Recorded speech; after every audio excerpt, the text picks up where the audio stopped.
How's it going, everyone? And welcome to another episode of No Excuses with your favorite show hosts. Ara still running the rig again. Yay, Fenurian, who is not running the rig, because I don't wanna. And Wallace we're here to bring the latest news commentary on the video games industry for the week. Yeah. I don't know about you guys, but I didn't see any news this week, so we'll just have to wing it. There was one news, and it is full of Well, we'll get to that, news I I saw was suppose. not worth talking about. Well, unless you care about Genshin fans molding, which was hilarious. But anyway, if you'd like to get involved with the show, you can do so by sending us email at noexcusesvtw@gmail.com, or you can follow us on the Twitter at noexcusesvtw, or you can join us in the Discord server, which you can get to by clicking on the link that should be functional now, provided in the description underneath the show archive on YouTube. Yes, I think I have finally have finally found a permanent fix to the Discord link problem that we were having before. I just finally found the Discord button that allows you to issue a permanent invite link that doesn't expire. It was buried in the invite Yes. menu in a drop-down menu, but I located it this week, so no more temporary workaround fixes like last time. It should be just permanently active for the whole server, so you can join easily from that link. Yeah, they said that last time, but it didn't work. Yeah, so until I figure out that it's busted again, that should work for hopefully at least a few weeks or a few months before Discord breaks it again. Yes. But also, I am once again running the rig. I need feedback. Fern says it's a little quiet. For me, it sounds fine at 100%. If you really need it louder, there are volume boost options on every single audio player and YouTube. If you usually, but I can make it loud. Always says it's too quiet, or at least one of us is always too quiet. Yeah, I am Yeah. much more thorough about my sound testing than we are when Fern runs the rig because I don't trust the lights. Yep. I have to hear it myself. So if you can give us some feedback, Serathis or others, on how the audio quality is and how the audio levels are specifically when you're listening, that would be good. And I can hopefully develop a better bass profile so we have to sound test less before the show because we were sound testing for a full 15 minutes before we got this thing rolling. So that's why we're a little late. And until I get some feedback and or some sample sizes from shows that I check out, sound testing will continue until. Actually, we were late because I was on the can. Yeah, that's true. Yeah, that too. I wanted to sound test about 10 minutes before show start time, but Vol was stuck on the can until 5 minutes after showtime. Yeah, my stomach wasn't behaving. But yeah, so yeah, Ari can run the rig from now on, because when I started taking over, it's because his internet was absolutely crap. Yeah, if for those of you that are the longest of long-term listeners and remember episode 0, this show was originally recorded over. We're sorry. Yeah, this show was originally recorded over Ventrilo back in 2011. Yeah, and when we started, my internet was even worse than Fern's because New Zealand internet was all copper. Yeah, and while I had good internet on paper, due to the pseudo monopolies imposed by the ISPs over here, my upstream was just butt, and there was nothing I could do about it unless I could talk the family into building up to business class internet at the time. And being the poor college student I was when we first started the show, I didn't have the funds to offer to contribute to upgrading our internet. So you didn't have a compelling argument. Yeah. So that was a problem.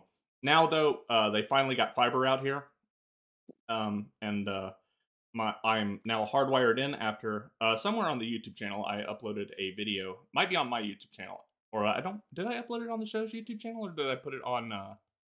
I honestly can't I don't remember. know what you're talking about. I uploaded a video. It might be on my YouTube channel, my personal YouTube channel instead. No, it's got to be on the show YouTube channel. But there's a video of the what I've been doing the past several weeks. I might have just stuck it on the Discord. But yeah, running the cable and the drilling and how that went, running it through my ceiling. So now I'm hardwired in and I'm not relying on wireless, which was another big problem due to the location of my office in the house being in an extra room on the bottom floor, a whole floor and several feet horizontally away from the router. but now that I'm hardwired in, connection issues are no longer a big deal for me. And now Fern is the one that has internet trouble because of brownouts. And Yeah. so we've come full circle with me running the rig again, and Fern now able to take a rest from that, which, given his work schedule, is probably something I'm sure he's happy with, because it's just less for him to think about on the weekends when showtime comes. Everyone It's loves very Labour well. government energy policy. I know, right? But in this case, it's not so much government policy; it's just aged, crappy, degrading network. Well, this could be alleviated by your government just producing more juice, but they've Oh outlined their yeah, methods of producing more juice. where everyone You, with any you sense need is to build banging another. away on that. You need to build another thermal cylinder in the mountains where there's no sun. Yes, but where basically everyone with any sense at that moment is pushing to deregulate or not deregulate, de-legalize nuclear power. Yeah, that would Because be deregulate it, basically. yeah, It's like you've got more uranium than anyone else on Earth, and you don't use it. yeah, I literally just finished last year selling enormous sump pumps to the Savannah nuclear facility where they're setting up nuclear power here, which Yeah. is on the border of South Carolina and Georgia, and even though it's called Savannah, and they're so my area will be set for power, probably better than most places for a while. yeah. Like, there's no reason not to use nuclear around here anymore. You just need to build up the correct disposal sites. Problem is, though, is everyone's still kind Everyone of still thinks terrified over Chernobyl and The yeah, it's Simpsons. like, oh yeah, every nuclear plant is run by underpaid Soviets. Like that's how it works, right? Yeah, except that's not even remotely true. Look at France. Yeah, Actually, no, the, don't look the at France. only well, look at France. They're the only real net energy exporter in Europe because they've Yeah. got so much electricity they don't know what to do with it all. And their energy carbon emissions, for those people who find that important, is nil. Yeah, like So- the solution to all their problems, both real and imaginary, is nuclear. But it would the real reason that people don't go with nuclear is it would actually fix the problem. You can't make Well, money and off you- the problem. And New Zealand is actually because we dug our heels into the sand under the Longy government in the 70s, and we're like, no, sod off America. We aren't letting you park your warships in our docks unless you tell us whether or not they're nuclear. And the Americans dug their heels in the sand and said, no, we're not telling you. You're a podunk country we don't have to listen to. So we just banned everything with a nuclear reactor from the entire country. Mm. Like, but this is one of those situations where literally everybody involved is at fault. Pretty much. Yeah, just people being people. In other words, putting their pants on one arm at a time. So yeah. Anyway, could not pass an eye exam. Some people. Anyway. So Is that like your new favorite saying? You've used it like 8 times in the last week. Yeah, I've got a solid like at least twice on the show now, and 4 times in personal use. I do like it a lot. It'll fall out for something else eventually, but for now, I do like it. I heard it from a YouTuber, and it just really stuck with me. It's a good one. I'll give it that. So yeah. Once again, we got some Genshin on the stream. Right now, you're watching me just in my solo game. I'll go run around Sumeru in a bit. Maybe I'll jump in and help Vol with some stuff around what would be break time. And yeah, we'll see how that goes. And I guess we'll just jump into our So weeks. you got Fern to help you figure out how to do breaks? No, but I think I found a workaround where it will have no music because I still haven't set any up, but I think I know how to do it now. For this week, it'll be silence. Okay, yeah, I gotta sit down now that I've actually, well, maybe I'll have some time soon, and bang on things with a wrench until it's all properly done. Yeah. Does it work like in Team Fortress? I hope so, because I want to bang on things with a wrench. Yeah. Just for the pure therapeutic catharsis of it. The workaround I found involves using Music Bee as it has a built-in virtual audio cable, and just running a song through Music Bee and playing that. But I do not have any license-free music queued up, so I cannot do that. You could just use Jack for Narizla. Oh, I, no. I am going to run the risk and slightly pitch correct the Just One More Pool song one of these days. Shout outs to Chalk Eaters. Everything they make is great. It's just Paimon's image is forever changed in my mind after seeing that song.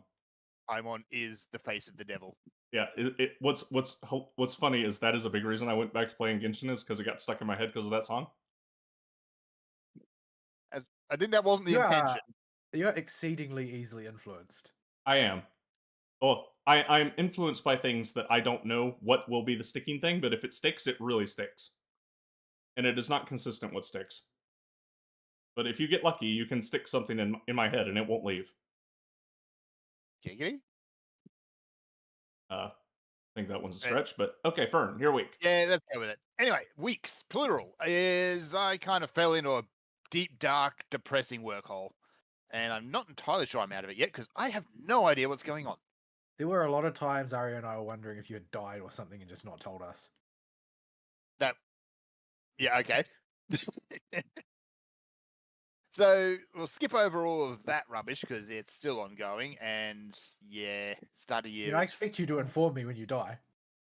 I will do my utmost best to, haunt you for the rest of eternity. You don't want to do that.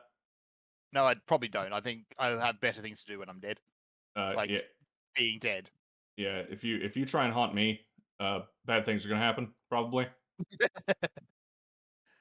Anyway, so gaming over the last couple of weeks has basically been really 2 games, and they're both by the same developer. And that is, first of is Craftopia. I played a good chunk of that.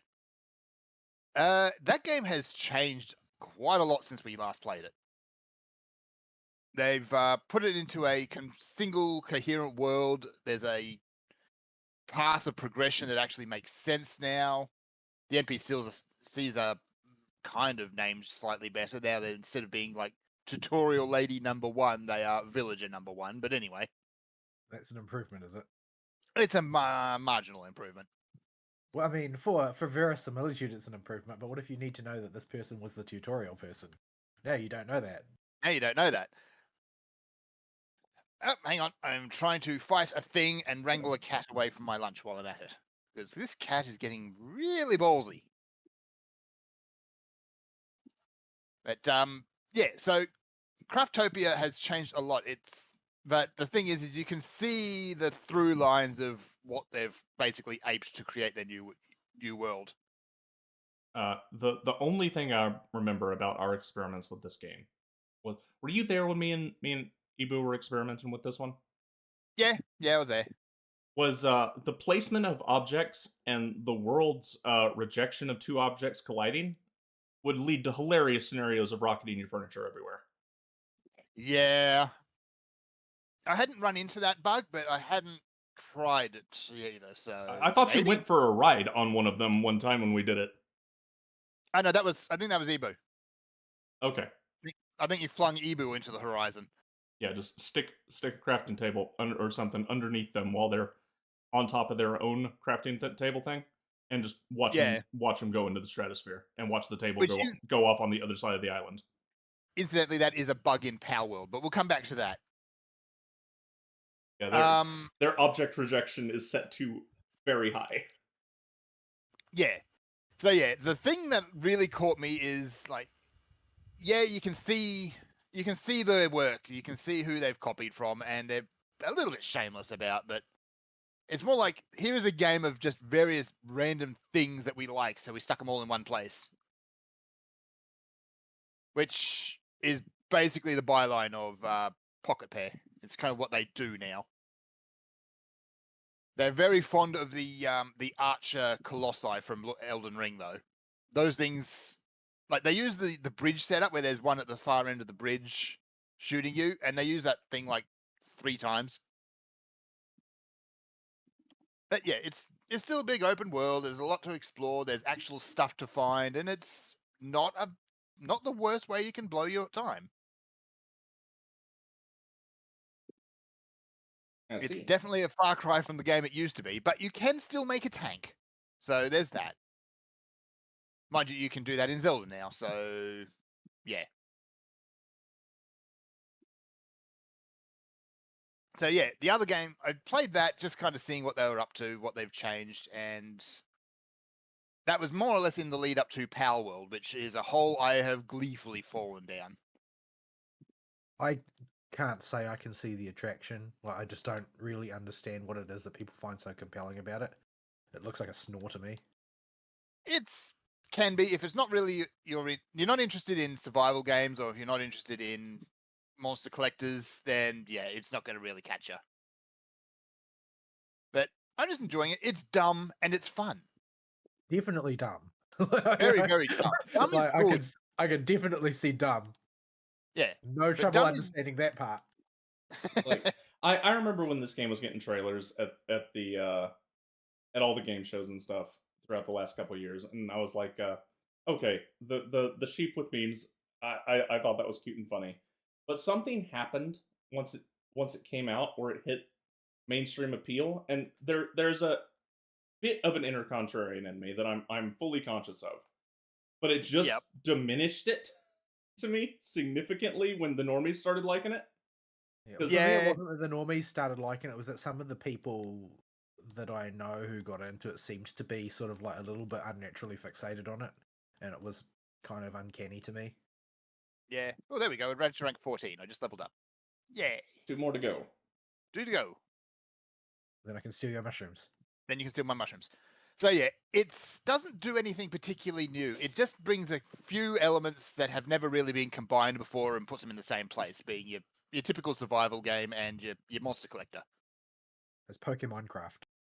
It is Pokemon or Pokeyark, I guess. With slavery. Well, the thing it- is that everybody knows Minecraft and everybody knows Pokemon. Not everybody knows Ark, so that's why. I don't That's use true. Ark for comparison. So yeah, like the game is relatively feature complete at this point. It's more just fleshing out stuff, adding more animals in for you to Making exploit. anything work the way it's supposed to. Yeah, 90% of it does. I haven't. Except I found for a couple everything of constantly bugging out on terrain. Like, I've seen some Yeah. footage of it, like live footage of like Yeah. I want to play it, for instance, and just weird crap happens all the time for no reason.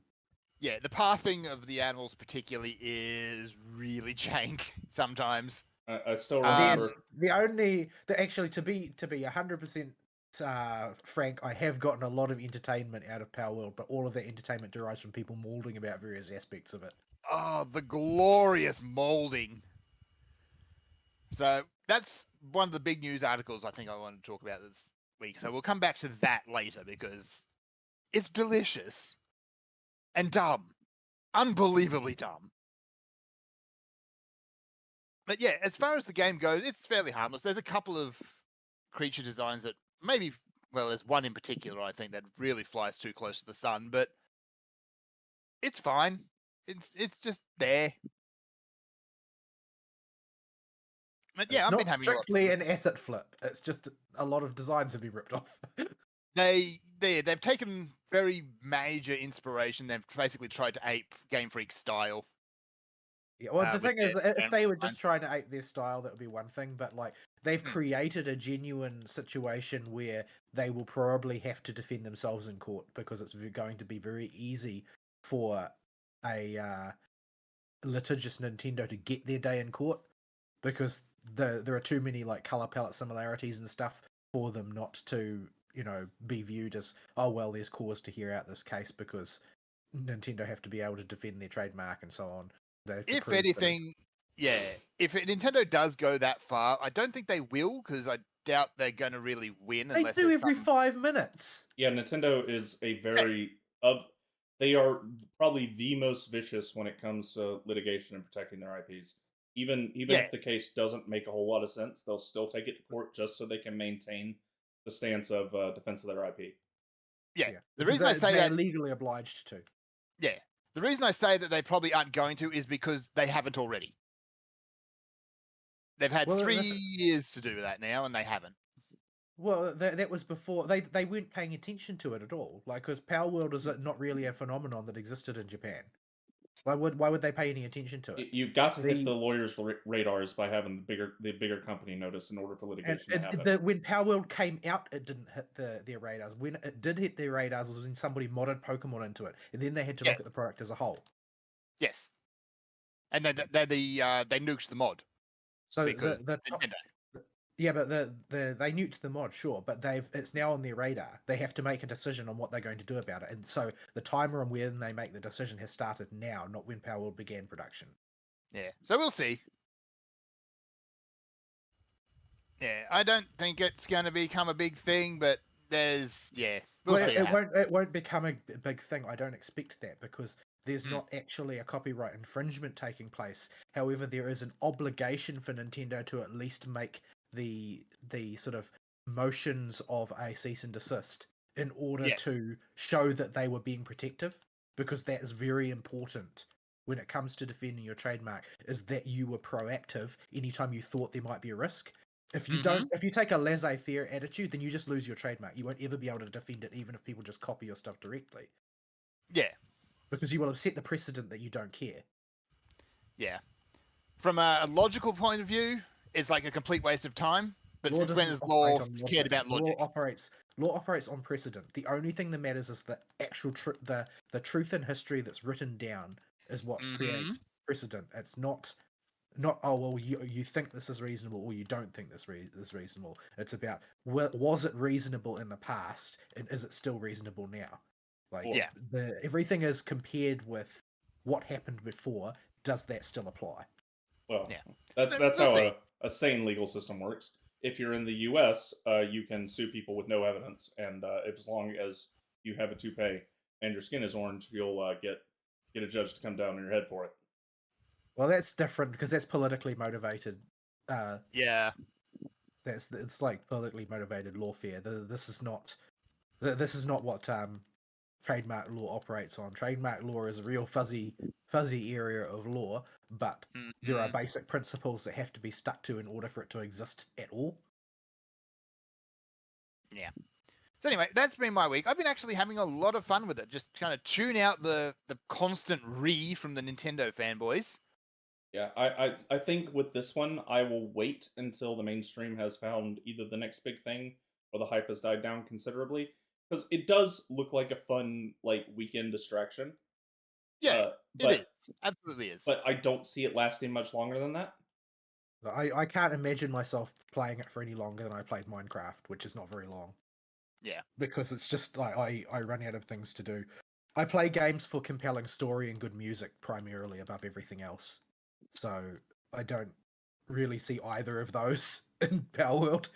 Yeah. No, there is a story there, apparently. It's, go around, collect the thing. The thing is that like I said, I watched Fauna play it, and she's like roaming around, and then suddenly she's fighting someone from the syndicate, and then she kills her, and is like incredibly poleaxed that she just killed a person in a game that she was sort of hoping would be wholesome, and she doesn't understand why or who they were, and just has to move on with her life. Like, this is not how you tell a story. Yeah. There are, the logs apparently tell it out, but that doesn't really help, does it? It's like, that's all in audio logs or text logs, actually, that no one's going to read. But, yeah. So, yeah, I'm just playing around, collecting animals, sticking them in my sweatshop, occasionally peeling one for food. I'm really astonished that nobody has had a about slavery over this one. Oh, they have. Peter's up in their arms about it. Oh, Peter's not real. Peter's like a public joke to everybody who knows who they are. Yeah, but if you want the absolute shittest take of everything, you can rely on them for it. So yeah, it's all been overshadowed by. They're professional outrage merchants. Like they don't think about or care if they have a point. Yes. Their purpose is not to have a point. Their purpose is to get attention. Nor do they care if their actions are completely hypocritical. No, none of these groups do. Won't find any of those people who care about hypocrisy. Yeah, but all that's kind of been overshadowed by the allegations of AI and actual asset theft, neither of which is true. But Well, I mean, the fact is that you probably wouldn't be able to figure it out or prove it, even if it was, because there's so many assets in that game. If there's one thing that game is not poor for, it's abundance of assets, Yes. and a lot of them are like incredibly generic items. Yeah. Like, how can And you prove whether or not those were ripped off or AI generated? Because they are super generic. Because well, a they've lot of basically the included every single conceivable doodad under the sun is included in that game. yeah, like a lot of the actual world assets, the items that the world is built out of are Unreal store assets. It's Yeah, but just they reused you assets. pay for those. Yeah. Like, you pay for those when you license the engine. You're allowed to use those in that circumstance.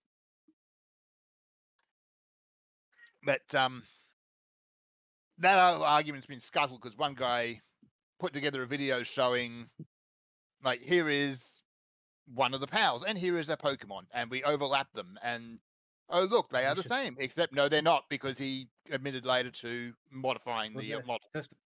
the reality is that those comparisons, they're usually done by just overlapping the silhouette, but the meshes don't match. Like, when you strip away the texturing, you can see that the polygons were modeled differently. Yeah, and It that's doesn't mean that the design and concept weren't copied whole cloth, because oftentimes they are. The question is, was that particular design trademarked by Nintendo? Which is why this will probably end up before a judge, even if it doesn't go to a court case. Yeah. Because there is, the matter to be established whether or not they were attempting to trade on something that Pokemon had done. Yeah. So it's going to be interesting, actually, either way, to see how it all shakes out. Yeah, I don't think Nintendo's got a case, but they're going to try anyway. Yeah. They have an obligation to try to a certain extent. And Yeah. I think, honestly, my honest opinion is that the developers of Palworld are at fault in certain respects. Like, they have gone beyond inspiration and into plagiarism in places, but it's not plagiarism that will have a court remedy of fine being levied or anything like that, or restitution to be paid. It will just be a C&D. Like, Yeah. that's, I'm not saying it will play out that way. What I'm saying is that's what it looks like the correct verdict is to me, based on what I've seen, is that there has been a breach of the line of inspiration, and it's gone over into plagiarism, but not in such a severe way that it has commercially impacted Nintendo in any way. Therefore, there's no judgment to be given in favor of payments to Nintendo or severe financial burden to the developers of Palworld. It's just like, you guys did a bad thing because you weren't doing your own homework. Stop doing that. Yeah, I think there's only one real obvious one that's going to shake out like that. It's like, this one is way too close. Change it. I've seen probably 3 or 4 online that I think are on the borderline that you could make a very cogent argument to being ripped off. But Yeah. most of them, I would say, are different enough, because the Nintendo, like, if they were clones of Gen 1 Pokemon, then I would say there's a case, because Gen 1 Pokemon and Gen 2 Pokemon, to a certain extent, are carefully designed without a distinct unifying style. As you go on in generations, the Pokemon sort of get blobbier and more generic, and those ones, it's very hard to tell whether or not we're dealing with inspiration or plagiarism. Yeah. And Like, most of the overlaps are late gen Pokemon. Yeah. Like, especially the wolf. It's like, there's only so many ways you can make a wolf. You're kind of pushing that one. If it's very, like, if you're going to take, art style X and body plan Y and smush them together, you're going to get something like the same result. Yeah. But if you have, like, that the evolved form of Chikorita or whatever, Blaziken. In Bayleaf? no, Bayleaf. Oh yeah, Bayleaf. If you've got something in the game which is essentially Bayleaf, I'm just using this as an example because I don't know the names of the Pokemon they actually apply, other than it was green. And it's like, oh well, it's got all of the same features. It's got this attribute on its head, this attribute on its neck, this attribute on its feet, and it's this exact same color in every respect. It's just like it's had its neck stretched slightly, its tail shortened slightly. Like, at that point, you are copying a design. No, it's not that one. That's the one. I think that one's just different enough to get away with it. It's the grass type Cinderace. You are making an incorrect assumption, and that's that you know what I'm talking about. And Okay. you don't know what I'm talking about because I am making up a generic example. Well, you just described perfectly the actual PAL. Well, I haven't played the game. I don't know what No, pals are in the game. You, by complete accident, you actually hit on an actual example. But I mean, that's fine. All So, that means yeah, is I was describing a Pokemon and you were able to tell what pal it was. yeah. So It means that one's we are close enough. crossing a line. We are We are crossing in- a line. If I Hmm. can describe a Pokemon and modify a couple of things that are incredibly subtle, and you know what pal I'm talking about, we have a problem that has to be resolved in court. Mhm. Doesn't necessarily mean it's going to be ruled to be plagiarism, but that's never what I've argued. I've always argued that this is something that will probably be heard in court if Nintendo has a mind, because they can make a case before a judge that it needs to be. And that's the first thing that has to happen in a court case. You have to say, okay, this is what I say has happened. We need to investigate in a court of law whether or not we've got a case here. So they, at the very least, they have to at least make their case.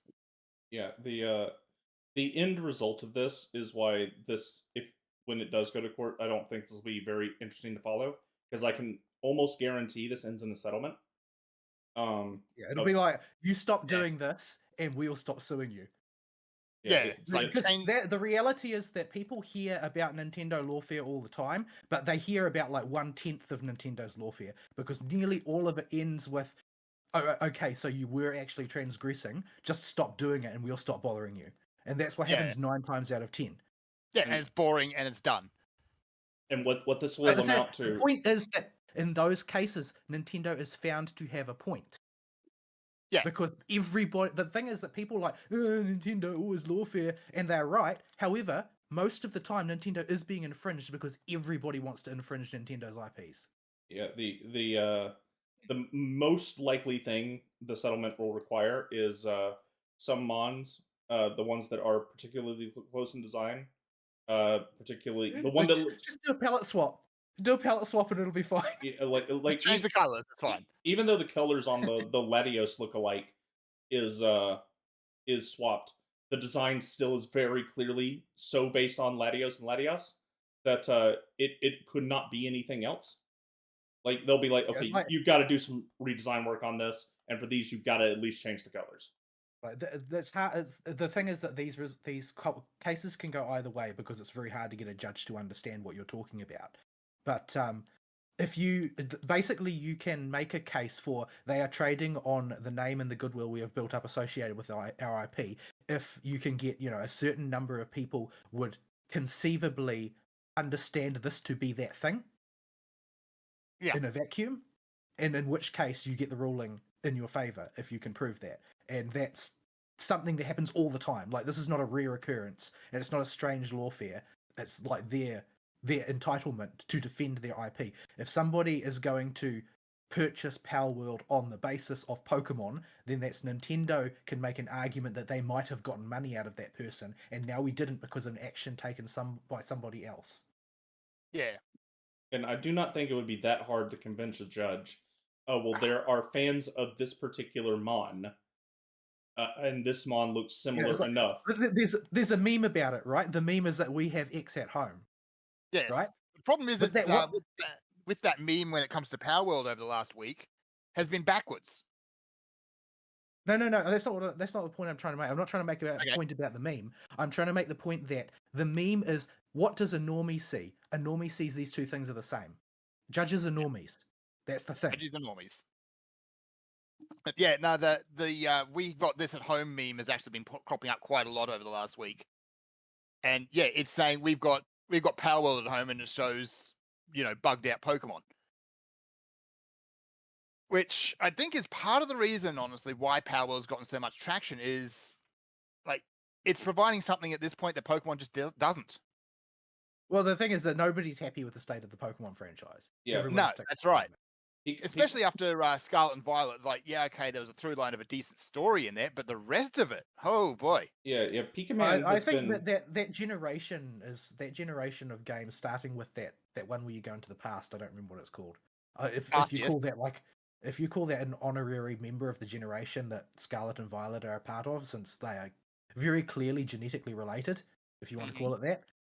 Yep. Like I feel like that is a archetype in development that has been released undercooked as a whole, and I think that that's what people are perceiving as like Nintendo's laziness, because it is Nintendo making a quick buck off an incomplete project essentially, Yeah, and like that state is not what people want. People want something that they're perceiving to be released in a more full-fledged state by way of Power World.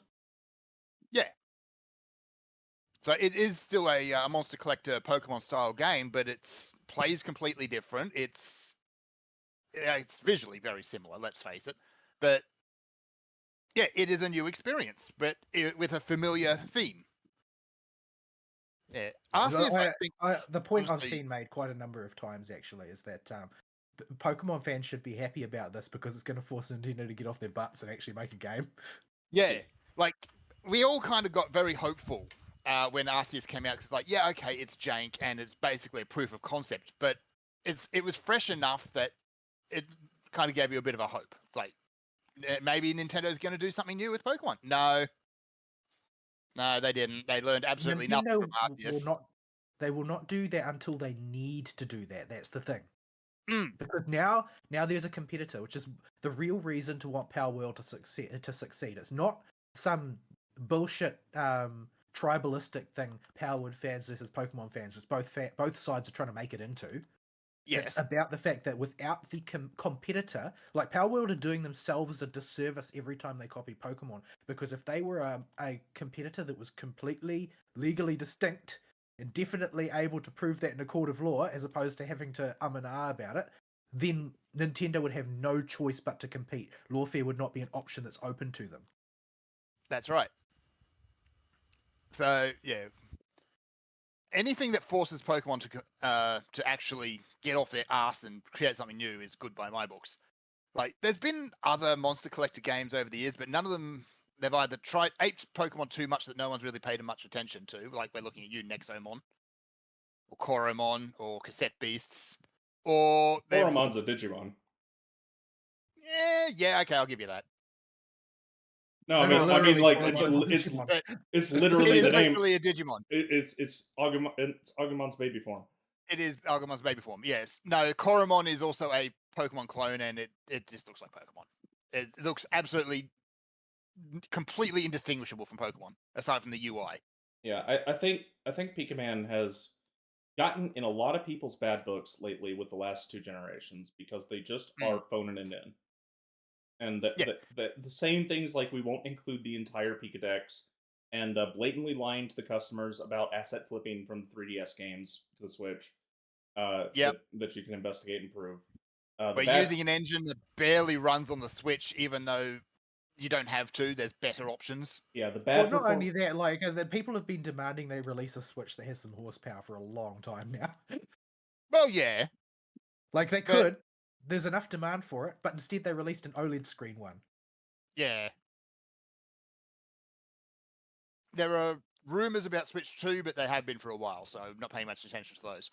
And more referring to that, like Scarlet and Violet run like absolute trash. And they have since day one. They've never fixed it. But there's no reason for it. Like, if you can get Breath of the Wild and Xenoblade Chronicles 3 to run on the Switch and be magnificent, at least visually, Breath of the Wild, gameplay wise, but like Xenoblade particularly has, I think, up to 8 player characters on the screen at once, plus enemies, and some of them are giant freaking mecha.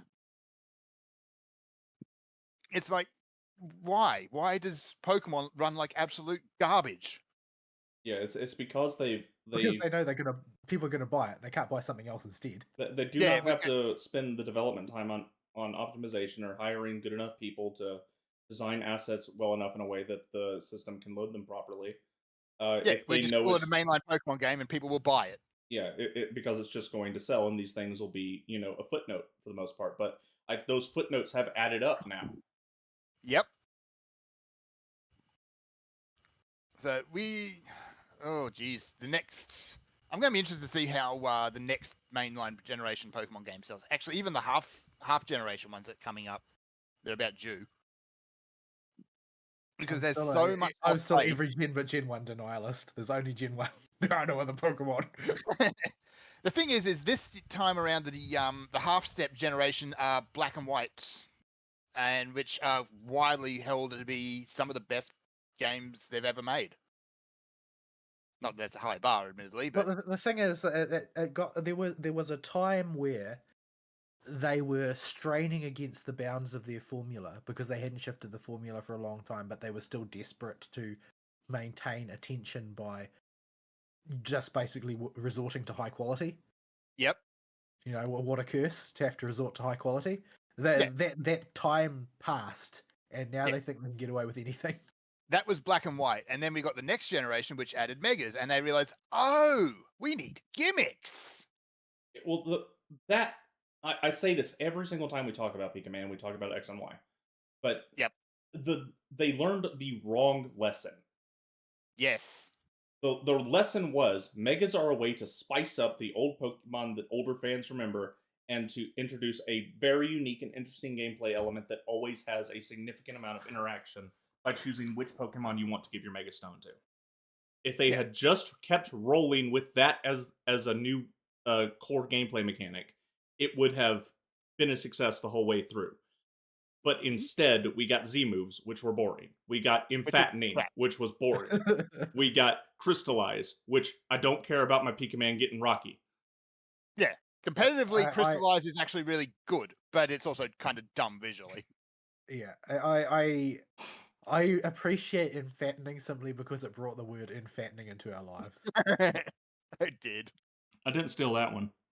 I made that one up. But and see, I expect there is a convergent evolution because it's too good of a word not to be. Yeah. You got it from Embiggening, which is from Crashlands. Crashlands was great.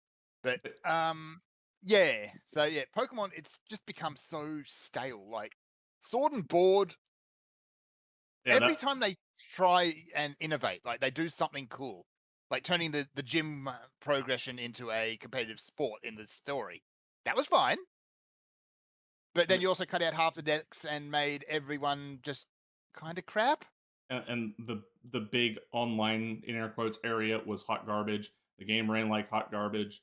It was lacking in some features that were just in X and Y, like some of the in-game stuff, until much, much later after everybody had already beat the game and quit.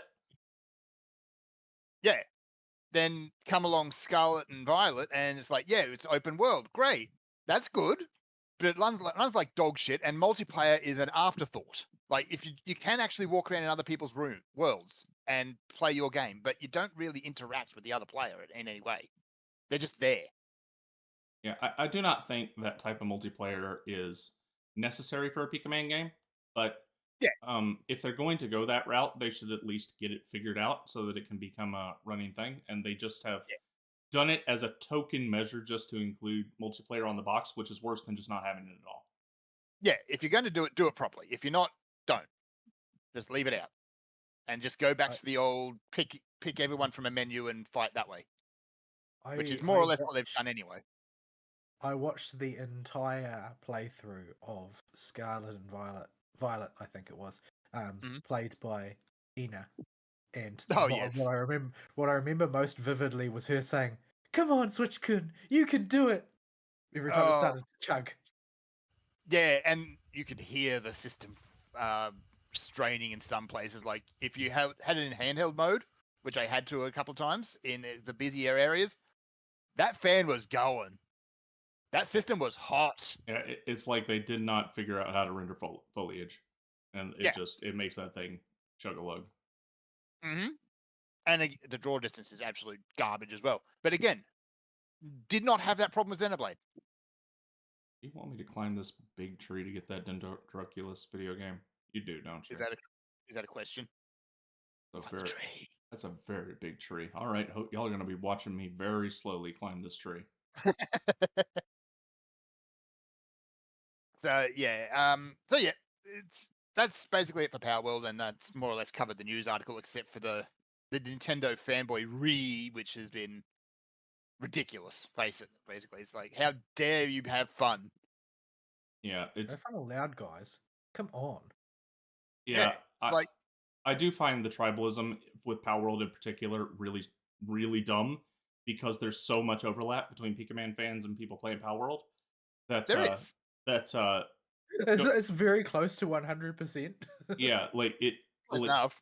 you people are having a freak out at your own player base and freaking out at them. In this particular instance, when even the most diehard Pikaman fans are admitting now that yeah, Sword and Board and Scarlet and Violet they had shoes. They were hot garbage. Yeah, and they by having Power World be successful and other Monhun games that may or may not come out as well, to be a competitor to Pikaman, even just in design and spirit, it's going to push Pikaman to go, oh, we have to actually make a product people want to play again. Yeah, especially if they release their X and Y remakes are probably going to sell really well, no matter what. But the next mainline generation game, unless it looks phenomenal, people are just going to say no thanks. Problem is the other big competitor for Pokemon in the monster collector space isn't competing with Pokemon. They're competing with basically themselves, and that's Shin Megami Tensei. Well, SMT is not what I would call. While the filling out the compendium and collecting the demons is a aspect of the game, and for completionists, it's a part of the game, the main drive in any SMT game that's going to get people to buy it is going to be the RPG style story. Yes, that's why I say they're both monster collectors, but they're not competing. They're completely different.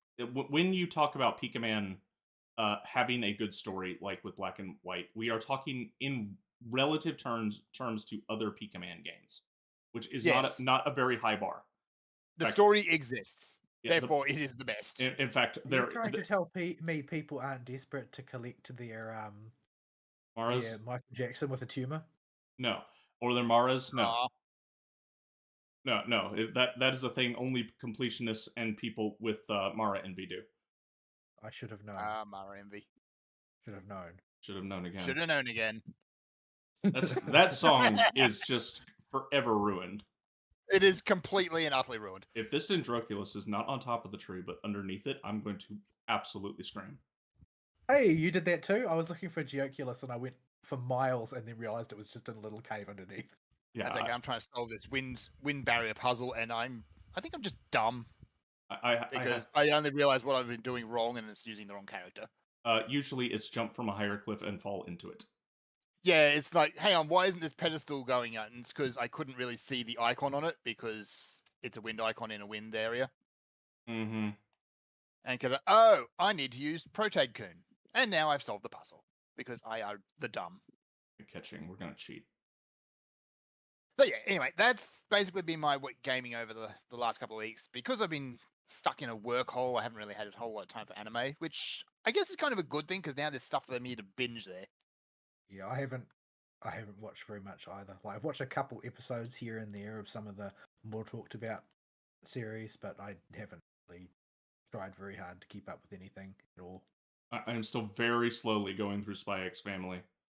Very, very slowly, because there has not been a whole lot of downtime at the office. It's not exactly a series that forces you to watch a whole bunch in a row. Like, it doesn't leave you with a lot of cliffhangers. There are a handful of, like, multi-episode arcs, but they mostly they're just one-offs. And a lot of the episodes, you know, in narrative terms, are only half an episode long, so... Yeah. We're currently on the cruise ship. Spy X Family is one of those ones I'm kind of in two minds about, because, like, it's normie popular. Yeah, but it's still funny. It's a little bit free, but it's realized properly. It's like they've done a very good job of putting it together as a product. Yep. The answer was yes, it was under the tree. Ah. I still haven't found the one I'm currently looking for. I might have to get the map out. Yeah. Meanwhile, I'll just sit over here in my corner and just keep watching shonen of very shouty people punching each other. Why is there no elevation arrow on the Oculus indicator? It's driving me nuts. At least later, if it's in a cave, they'll put a cave indicator on it. Or, like, how do I describe this? There are, starting in Sumeru, they love their elevation changes and having subterranean areas, and this carries over into Fontaine with underwater areas. And they will at least include a "is it underwater or not" indicator, or "is it in a cave or not" indicator with a little not on this layer of the map icon. All right. Why not go back and make those retroactive as well? Retroactive is not a thing Genshin understands. Yeah, that's why it's sort of why I keep going back and playing more, playing Star Rail, is because Star Rail is Genshin if they started with all of the quality of life stuff and retroactively added any new ones they come up with. Instead of simply not doing that. Yeah, Genshin, like there's a reason. What's it? How does it go? It was sort of a meme over the past week, but the Genshin could never meme that it became very popular because Genshin just doesn't seem either isn't capable of learning lessons, or they don't believe that there's any mileage in actually attempting to make life better for their customers. We don't need new players. We have the whales. Well, sadly, that probably is a large amount of the calculus, simply because the whales in Genshin are like Turbo whales. Yeah, Ultra turbo whales. They take their whaling seriously. Like, whaling in Genshin is serious business. That constellation system is no joke. Yeah, they are. They are big, fat, pregnant blue whale mamas. Like, they are fat whales. Space whales. The sky whale.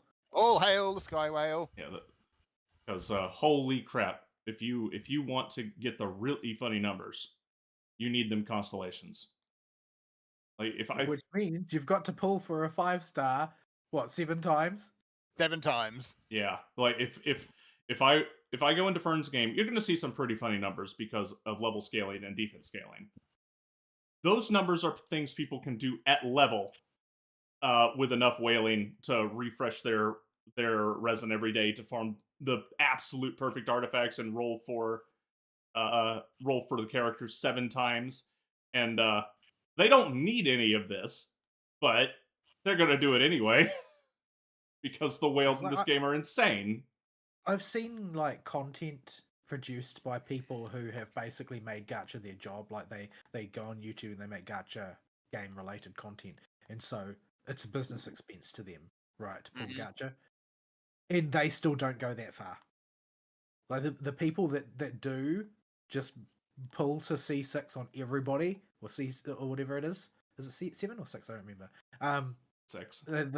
The people who just pull to C6 on 5 stars, they're a special breed, and I presume they don't have anything else to spend money on. Yeah, that or the money is just no object to them. Like, they just are turbo rich. Well, yeah, I mean, there are a lot of tech bros, but most of those tech bros spend money on custom furry porn, I think. What? No. But you don't grasp this. That's like, cause no, I just don't want to think about it. And there are huge amounts of money being spent on art commissions in the furry community. But furries are weird. They are loaded. How did that happen? Yeah, that's the thing. Most people reckon that they are like ultra degenerate tech bros. Yeah, people that have been so interneted that somehow furry porn is the only way to do it for them. Yeah, so basically, because they're all ultra degenerate tech bros, they're all on like, $200,000, $300,000 salaries, and so they've just got infinite money to spend on the most degenerate crap that they can come up with. So yeah, but that's like the demographic that have lots of money and spend things on geek related topics are those people who work in the tech industry who have found a way to live economically while getting paid San Francisco salaries. Yeah, and furthermore, and then they spend all of that surplus income on frivolous and degenerate things. Yeah, and furthermore, they have time to focus on this stuff, like way more time than we do, because Vol runs the lab that he works at now. I run a small business. Fern works in a small town, small business. Like these all require constant attention from us, and we have to babysit them all week long. Otherwise, things go horribly wrong. These people don't have that problem.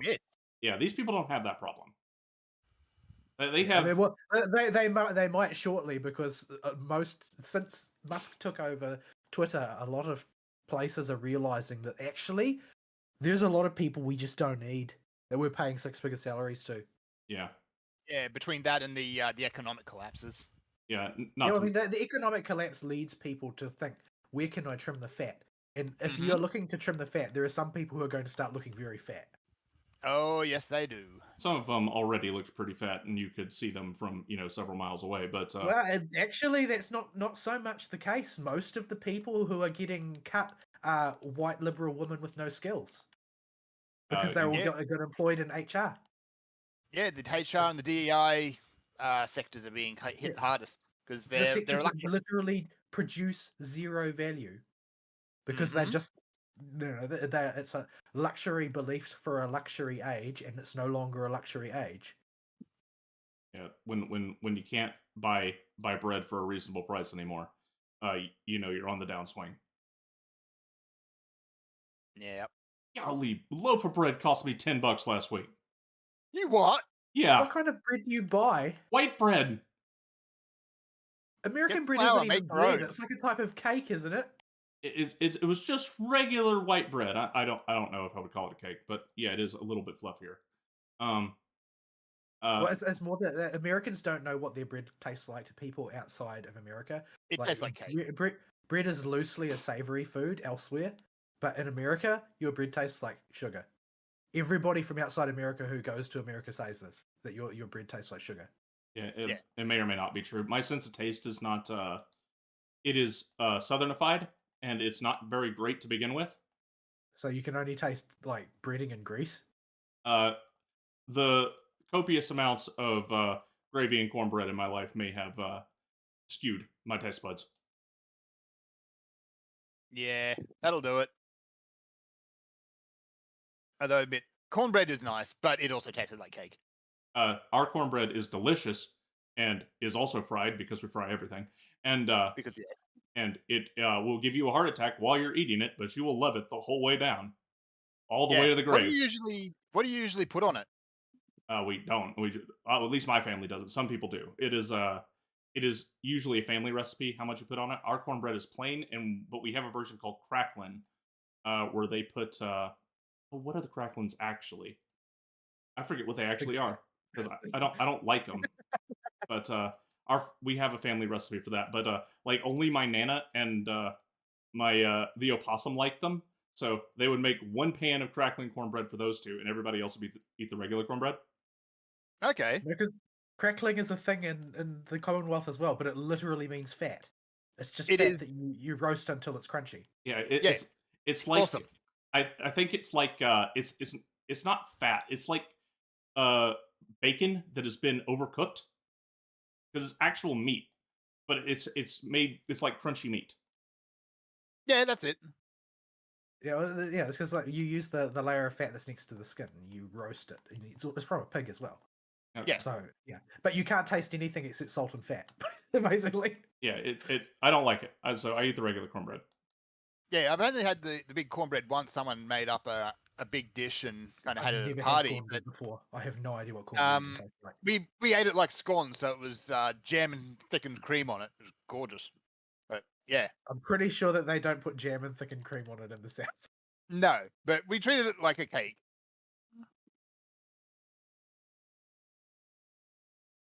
So yeah. Anyway, how did we tangent here? I don't know. I'm being murdered by fluffalos. We were talking about fairy porn.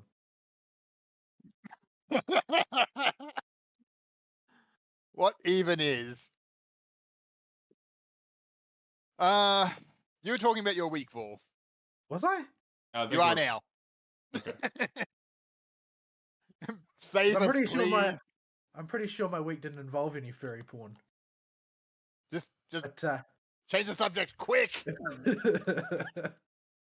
I don't know. Do I change the subject, or I just keep pulling the wings off this fly? This fly has no wings. This fly has no legs. There's nothing left to pull off. There's a cave down there. Anyway, I mean, we've got to give Serapis things to comment on. But at any rate, my week is nothing to write home about, because this was the week where everything was going to come to a head at work, with the payroll department making me lock in all the leave ahead of Christmas, and then people who were going to do the coverage resigning. That all sort of came to a head this week in the form of there being nobody to do the work. So yeah, I was pretty much frantic all week. My gaming has been incredibly sparse for the most part. It's been basically, I've got a little bit of time, I'll log in and do some dailies on Genshin and or Star Rail today, and that was basically it. I haven't had time to do much of anything else. I did I did participate in the rerun event for Blue Archive. It didn't sound so much like you were participating as It was giving me a stomach ulcer because I couldn't figure out a way. Because it was one of those times where you're on the absolute borderline of being able to complete an objective, but you can't figure out what it is that's stopping you from making it that last 1%. And you can, it's so possible you can taste it, but you can't quite make it stick. That was what I was going through. I got it once, and then I decided, you know what, it was not worth it. If I mauled until I get it done again, by the time I have expended all of my in-game stamina, I will have a stomach ulcer. So I just gave up after I managed to accomplish it one time, because it was too challenging to replicate with any kind of reliability. So yeah, but it was a particularly complex fight in terms of what my characters were capable of, given their poor gearing level, and what was required of me in order to complete the challenge. And the challenge was the story mode version of Wakamo Hovercraft. Now, the problem with that is that you can't look for advice online for two reasons. Number one is online gacha community disease, which is it's an ever-present thing in every gacha community that makes it very hard to get cogent advice on how to accomplish any given objective. The second factor is that Wakamo Hovercraft is one of the main raids in the game, but the raid version of the fight is different to the story version of the fight that takes place in the event. Not subtly either. It's like a totally different encounter. So if you try to search, you'll just get heaps of advice on the recurring raid.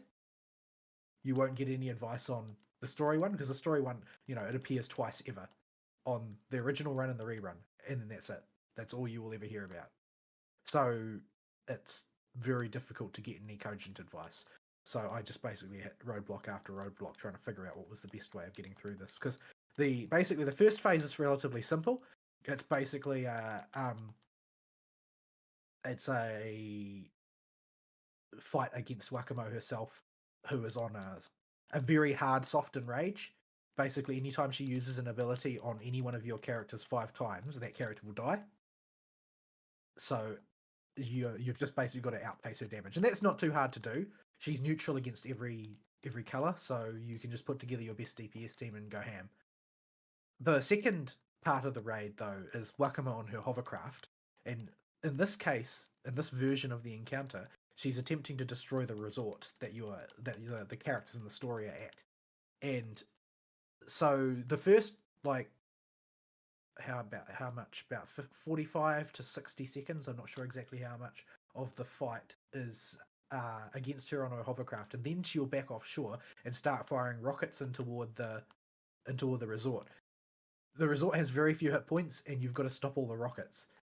And then when that phase is over, you have to then finish off Wakamo on her hovercraft when she comes back in for combat. The second phase is not difficult. The problem is that you need to maintain both enough single target firepower to bring her down within the time limit, as well as enough multi-target firepower to take down all the rockets.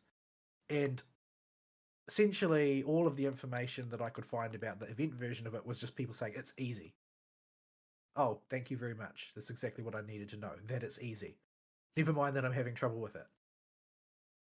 But it's always like this when you're looking for information on gacha encounters, or at least it feels like it's always like this.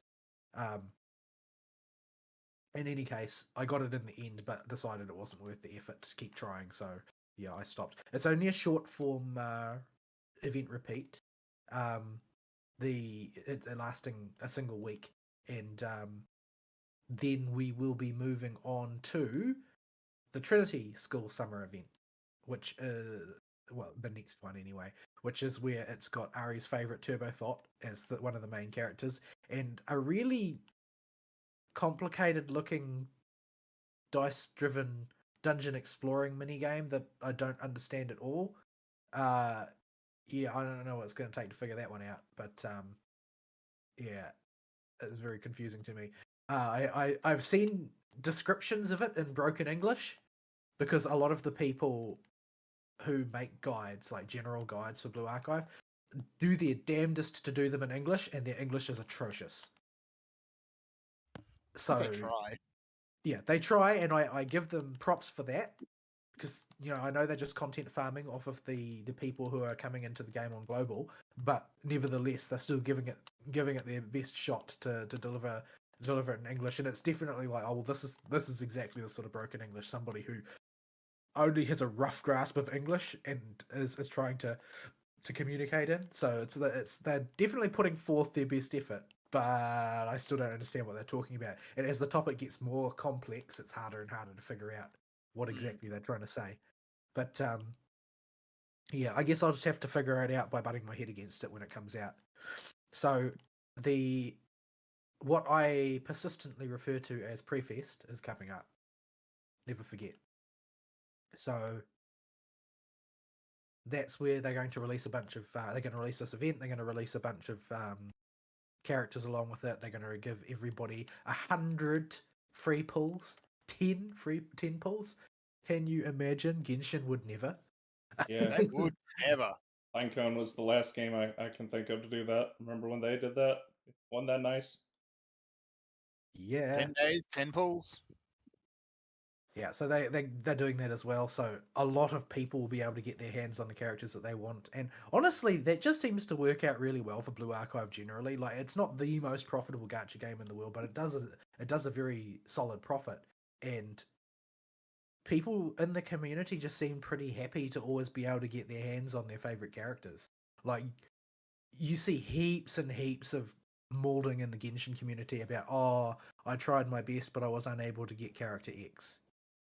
Because you never have enough Primogems. You can't save enough between banners. Like, it's always a mess. You can't get what you want. You're just banned from getting your way. In Blue Archive, you very rarely see those stories. Like, they're all replaced by, oh, I wish I had been playing at the time X banner was available because I really wish I had that character. At least I can borrow them. Like, that's usually where it gets to. Like, it's never, oh, I tried to get this character, but I just couldn't because there weren't enough pyros. It doesn't really the case, because if you really want a character, you can save up and get it. Like, I have like nearly 4 sparks in the tank, which means I can just get 4 characters that are limited on the gacha or whatever. I've been playing super casually and have a spark and a half in the tank. So it doesn't. I don't think it loses them any money. Like, I've given Blue Archive way more money than I've given to Genshin. And I've got way more characters in Blue Archive than I have in Genshin. And Genshin just ticks me off way more. Like, I'm much more willing to continue playing Blue Archive, despite the fact that I pay more money for it, generally speaking, because they treat me well. Yeah, I have paid for the battle pass in Genshin, and that's about it. In Blue Archive, I kept the monthly tickover thing running for a long time. Oh yeah, I've had it going for months now. It's because it adds value to the game, generally speaking. Like, I went from, oh man, I've got to scrimp and save, to just with that little bit of extra pyro pushes you over the edge to, oh well, I can always have enough pyro to get characters, provided I don't want to get every single one. Yeah, I like, don't. If all I care about is like one character per new event banner, I can get all of them if I want. Nothing's stopping me. Yeah, I don't have it going right now, but if I'm when I start actively playing the game, yeah, I'll re-up it. It's Gotta And say, it alleviates the energy burden of certain farming events and that type of thing. Like you get discounts on certain things in terms of what you can do during the day. So it facilitates your active play by allowing you to have more energy to spend without requiring you to take that out of currency refreshes. So you generally it's still it's still a cynical gacha money making technique. However, it's got to make money somehow, and they have decided to err on the side of more generous, and it seems to work out well for them. Genshin, on the other hand, has erred on the side of extraordinary degrees of stingy, and it's working out for them largely because of the scale of the whaling that's taking place. yeah, I really think for some of their casual players, uh, letting them do like even if it was just perm banner pulls, uh, letting them get a few characters unlocked or get a few constellations might push them to maybe, oh, if a 4-star is up on this banner, I might roll on that one in the future. If you just were a little bit more generous during anniversary events and stuff, just to give players a bit more in their toolkit to consider, maybe I want to upgrade this piece of my toolkit a little bit more, and I might spend something on a future banner, or I might buy the daily wish thing to get my primos rolling, so that I can have enough for this banner that's coming up. Stuff like that. Just if they had the tools in the tank to do it, because as it stands right now with Genshin, you have to plan a route through the banners, and you have to be actively progressing the game in new areas to get enough primo gems to be able to pull on subsequent banners. Once you hit the end game and have got most of the treasure chest, you're going to run into the problem I ran into originally in Genshin, which was you just run out of source of income for primo gems. And They you want can you to crack the wallet. That's and, what they want. and at that point, your only option is to crack the wallet. And unless you've got a route or a plan for a team you want to build, and it doesn't get derailed by some waifu that comes out that ticks all your boxes, you're gonna be waiting a while and just sitting on a pile of primo with no changes to your gameplay. And I think that is a big reason a lot of people take frequent long breaks or just outright quit the game. But it doesn't matter to them, I guess, because their turbo whales are the fattest whales on the planet.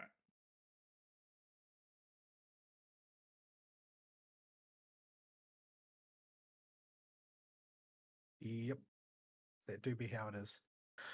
But yeah, um, Star Rail by contrast has been a bit more generous to me. Like they seem to be, as a general rule, quite a bit more willing to fling regular banner pulls at you. They don't constantly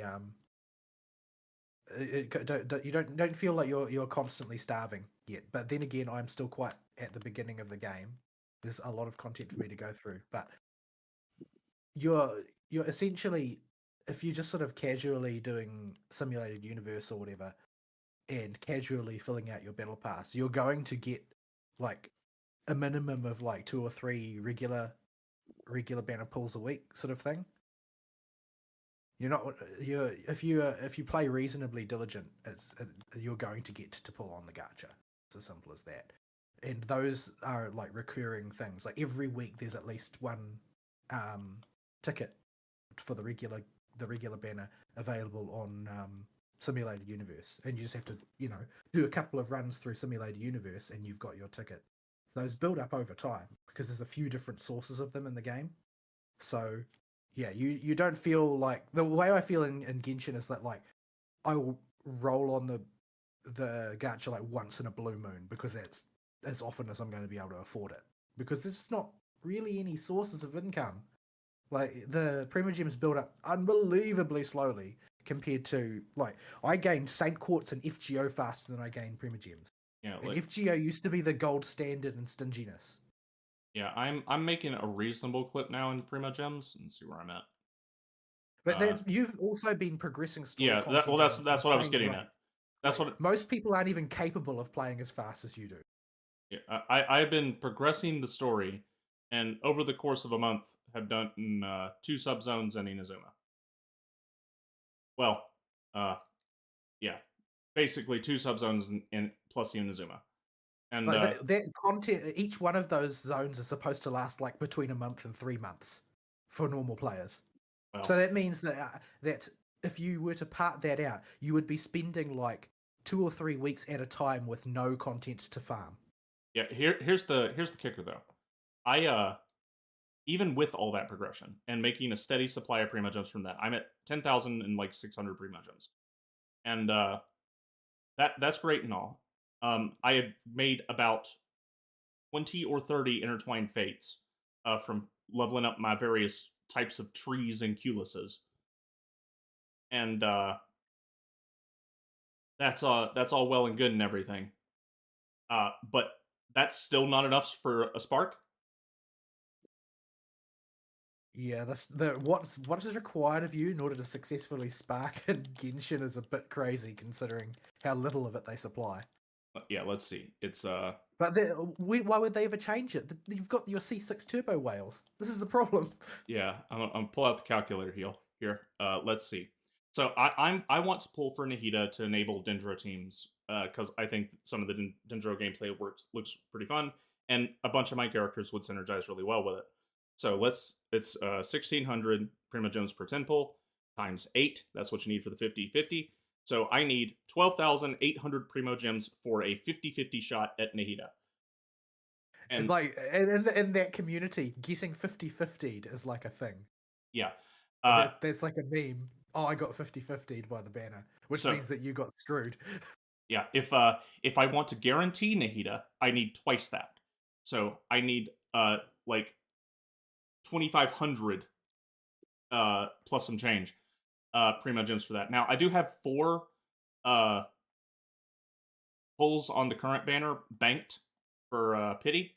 So that's what's that? 64,000 less Primogems I need, but I'm still not there. Like at the rate I'm going, assuming they give out a few Primogems during the anniversary or the Lantern Festival event coming up, I will. Yeah, I will make a goodly bit of progress there. Oh, Princess just got smacked in the face. But I will just barely make it, and it's that's just rough for a single character. If you want to build a team, teams are made of 4 characters, and at least if you want to go for optimal builds. Now I know we're not Turbo Whales, so optimal builds are not exactly in our vocabulary here. But let's play pretend and say we wanted to, because in other gacha games, it is possible for us to get optimal team comps for some things if we try hard enough. That is 3 characters I would have to shoot for. Yeah, I've got like fully half of the optimal teams for FGO. Like Yeah. it's 100% doable even at their rates. You can do it with just the right amount of diligent planning. Yeah, and every time a new one comes up, usually like if they released a new Metacomp tomorrow, I have enough Saint Quartz to probably set it up. Yeah, like that's doable. But in Genshin, it's never doable. Yeah, you are going to be at the mercy of the RNG of the banner. It'll be like pulling an FGO before there was pity. It is just you are at the mercy of hoping you get some of those banners to pop and win some of them 50-50s. Because it's just too rough to build a whole team for Scherzies. Like there is no amount of just saving up you can do for that, because most optimal teams will at least have Bennett. So as long as you got C2 Bennett, you don't got to worry about that slot. I don't. So I mean, I can't build any team that needs Bennett. He's on the Raiden Shogun banner, but how am I going to roll in it? I'll have to spend money. Yeah, I know. I'm making a point, but yeah, that's the point. So you can get away with C1 Bennett, but C2 Bennett really helps turn him on. And oh my, yeah, it's and sometimes you can get away with like Fischl as an Electro applicator if your team needs an Electro character. And sometimes you want to run a healer, so Barbara will eat a slot, but you still gotta. But that's that we're already out of optimal comp territory. We're as soon as we pick Fischl, we're in suboptimal poverty comp territory. No, lots of top end comps still use Fischl. but usually not just for sure. Like she will be the other one. Yeah, they will use Oz. So there is that, and then but your other two slots usually are going to be a 5-star support and a 5-star driver, because 5-star limited characters just in general, they do this on purpose, have performed better at those roles than other characters. Their kits are just better for it, and they do this to make money. And saving up for them is rough, like really rough. Because even just a guarantee 2, that's like 2 full zones of progression in Primo Gyms, assuming you're doing your dailies every day on top of it. I mean, I don't know how the free-to-play players in this game cope. Do they just not care about anything? Is that what the resolution you have to come to? Is like, I don't really care how bad my team is or how few characters I've got. I'm just going to tool around regardless. Yeah, I think they just seriously play it slow and take the time. Like, from what I've seen, the very few casual players that actually communicate, because most of the players that talk in Genshin are not the free-to players, like in any game like this. They're the it's going to be the turbo whales and the hardcores, but they seem to just take it slow. They just accept that their damage is going to be lower until they finally do save up enough for a limited character as a driver that they want, or a limited support that's going to really turn their team on, and they just wait for the banner and take it incredibly slow. Player world level 2 ranks below what they're supposed to be doing, like me. Yeah, it does seem to be that's just the thing. If you don't, because and when I'm talking free to play, I mean people that don't even pay for the battle pass for that tier of play. But it's yeah, they just play this game as basically their functional MMO, and just let it ride and play it very, very slowly.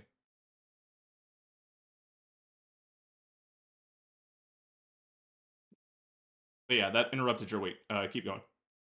I can't remember what I was talking about. Anyway, yeah. So watching the molding online over the anniversaries has been quite amusing, because the grand announcement about what was going to be bequeathed upon Genshin players for the anniversary upon the lowly peasants became a kind of a point of contention, because what was the offer that was extended was 3 pulls.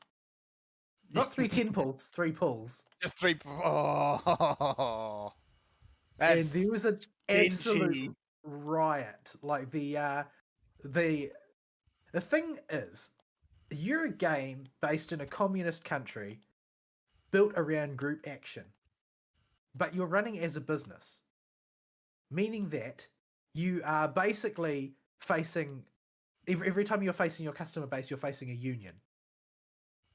So essentially what happened is that they were immediately on the receiving end of a massive social media boycott from the Chinese community, and amounting to something like 2 to 3 million participants. Whoa.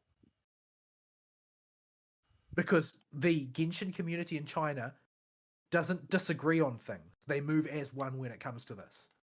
And they decided that they were going to punish MiHoYo. I mean, MiHoYo's already on thin ice with the glorious CCP. So making more enemies is not really in their interest right now, and they made their fan base their enemy by acting as though this was some kind of reward to getting 3 pulls for the anniversary. This might not have attracted much notice if the Honkai Star Rail team hadn't just given Dr. Ratio away. That is to say, a brand new limited 5-star. And by all accounts, a fairly decent one. Not the best in the game, but still really pretty good. No, he's really good. If you build him correctly, depending on the application, because nobody is the best at every type of gameplay, but when you have a single target, weak versus imaginary, which there are lots of such instances in the game, and you build the team correctly, you can just basically turn him into a machine gun of follow-up attacks. He's extremely effective, even in a very sort of sloppily built teams like my beginner-ass teams that I put together. He's incredibly effective. He's just a really powerful character all in all. He's not very flexible. Mainly, he just does damage to a target, but he does such damage to a target. Like, you build him correctly, it's just like he's essentially, his output is roughly double of another character in a lot of cases. Sometimes what you need is just a big stick. He is definitely a big stick. MiHoYo better be glad that they made their free 5-star they gave the Genshin players a Nikki Boy, because if it was a hot girl instead, man, there would be people who would be jumping off bridges at this point. But so that basically just made everything worse. And then after this while this riot was still ongoing, and I haven't confirmed it because it's very hard to confirm stuff that comes out of China. But it sounded to me like MiHoYo were going to rethink it and try and come up with some other way to give rewards that they could get past their bosses in financial department, presumably. Then it was followed up with the announcement of the Honkai Star Rail anniversary, where they announced several new characters, all of which are eagerly anticipated. And they announced, rather than just Cloud Retainer, which is what Genshin got, which Ari does not like Cloud Retainer at all. Yeah, I don't have a good reason for it either. She's just as hoity-toity as all the other Adepti, but she just rubs me the wrong way. But in Star Rail, they got several new characters announced, and they also got announced, like, I think that in Star Rail they're getting like 13 free pulls or something. So this like more than quadruple what the Genshin players were getting. Plus they get their free 4-star. Were those 3 pulls at least on a unique banner, or is it just the regular banners? No, I don't know. Well, there was also, I haven't confirmed this either, but I also heard that Genshin said they were going to a 3-banner model, where normally they only have 2 active at a time. 3 just means that people's resources are going to be spread even thinner. But yeah, but and so basically, and they also, of course, they announced the new story area, the new planet Penacony is going to be opening, and yeah, like the whole thing was just hyped from wall to wall, and like every second comment in the live stream chat was Genshin would never.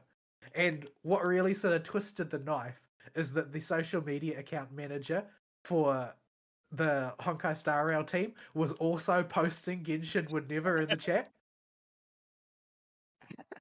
So there was a real sense of a sort of like rival team within MiHoYo that's hell bent on being the good cop, while MiHoYo's Genshin team is just incredibly stingy. So yeah, it was quite amusing to watch the chaos unfold. But yeah, I very much enjoy Star Rail. It's much more forgiving than Genshin in terms of what is necessary to be able to put together a competent team. Like, it's very rare that I just hit the wall and can't find a way through the way I do on the regular in Genshin, which I mean is good because you can't bring in a co-op player as a ringer to help you out in Star Rail. But the structure of the game is also just more forgiving of that kind of thing. It responds a lot more with a lot more agility to the typical JRPG tactic of, well, generally speaking, if you can't overcome something, you can just outpower it if you improve the right part of your team. There's none of this, oh well, you've just hit a massive cliff face in the power scaling of your enemies. Get ready to be teabagged. Like, that doesn't happen. Virtually every encounter that happens in the story is tuned exactly to your level anyway, and all of the optional farming stuff, all of it is level selectable. Like, you don't run into a situation where your world level has run out of control, you aren't allowed to turn it down, and you've got to fight a boss, and you just keep getting teabagged by it, and you can't level up your characters because you need to kill this boss in order to do so, but you can't kill this boss because the world level is too high. You can't turn the world level down because your world level's not high enough to turn your world level down, because that's a thing. All of these sort of idiotic usability problems that Genshin really suffers from have all more or less been solved in Star Rail, and Genshin doesn't seem to have any interest in taking up the solutions, which is very frustrating to a lot of people. But yeah, so yeah, generally speaking, playing Star Rail has been an almost uniformly positive experience compared to Genshin, which is like oscillates wildly between I'm really enjoying myself and this is the worst thing I've ever played.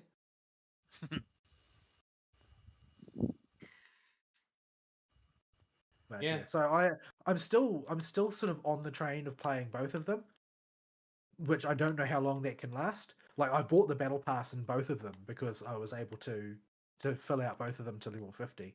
Although the Star Rail one goes beyond level 50 if you are so inclined. Though most of that, I don't think you get much other than just a pile more EXP.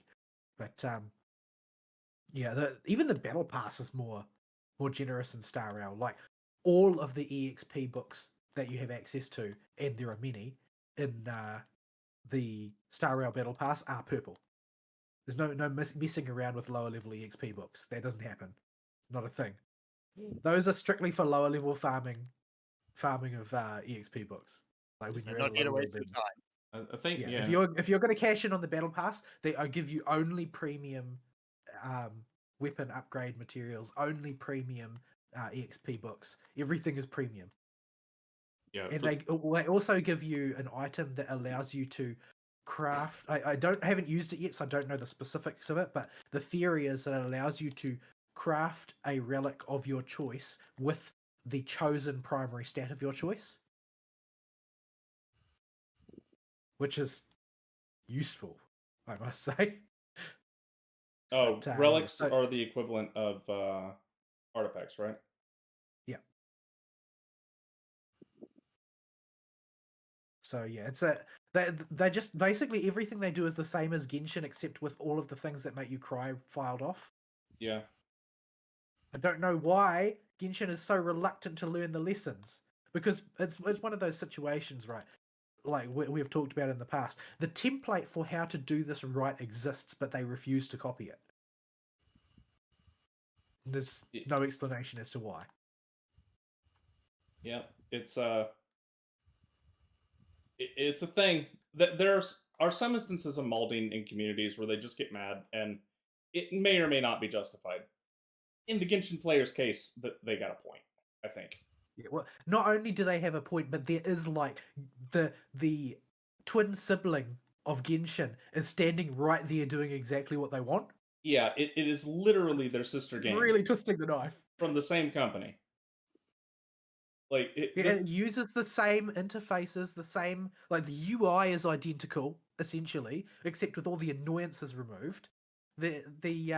The way characters function, the way they're geared, all of the way you level them up, other than being more streamlined in Star Rail, they're all the same. Like the games look so unbelievably similar in a lot of ways, except that you don't constantly feel like you're being bent over in Star Rail. It's still a cynical gacha, it still has crappy rates, has all of those problems, but they managed to make you feel like you're not being laughed at. Yeah. I'm really hoping, at the very least, the upcoming Lantern Raid gives me some Mora.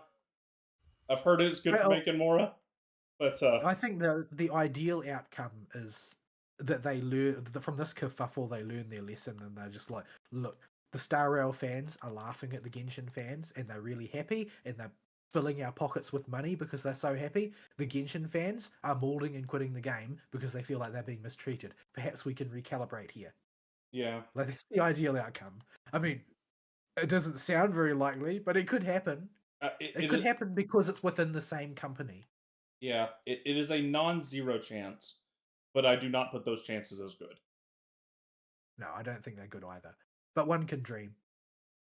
Yeah, like I'm having a good time with Star Rail. Like we're they're different types of games. Like they're not compatible with most people. There's no action combat whatsoever in Star Rail, and generally speaking, in Genshin, what pulls you forward is wanting to see what's around the next corner and collect the thing. And in Star Rail, it's I want to see what's going to happen next in the story, because very story centric. The tone is also a little bit different. Like I feel Star Rail is a lot darker in a lot of ways.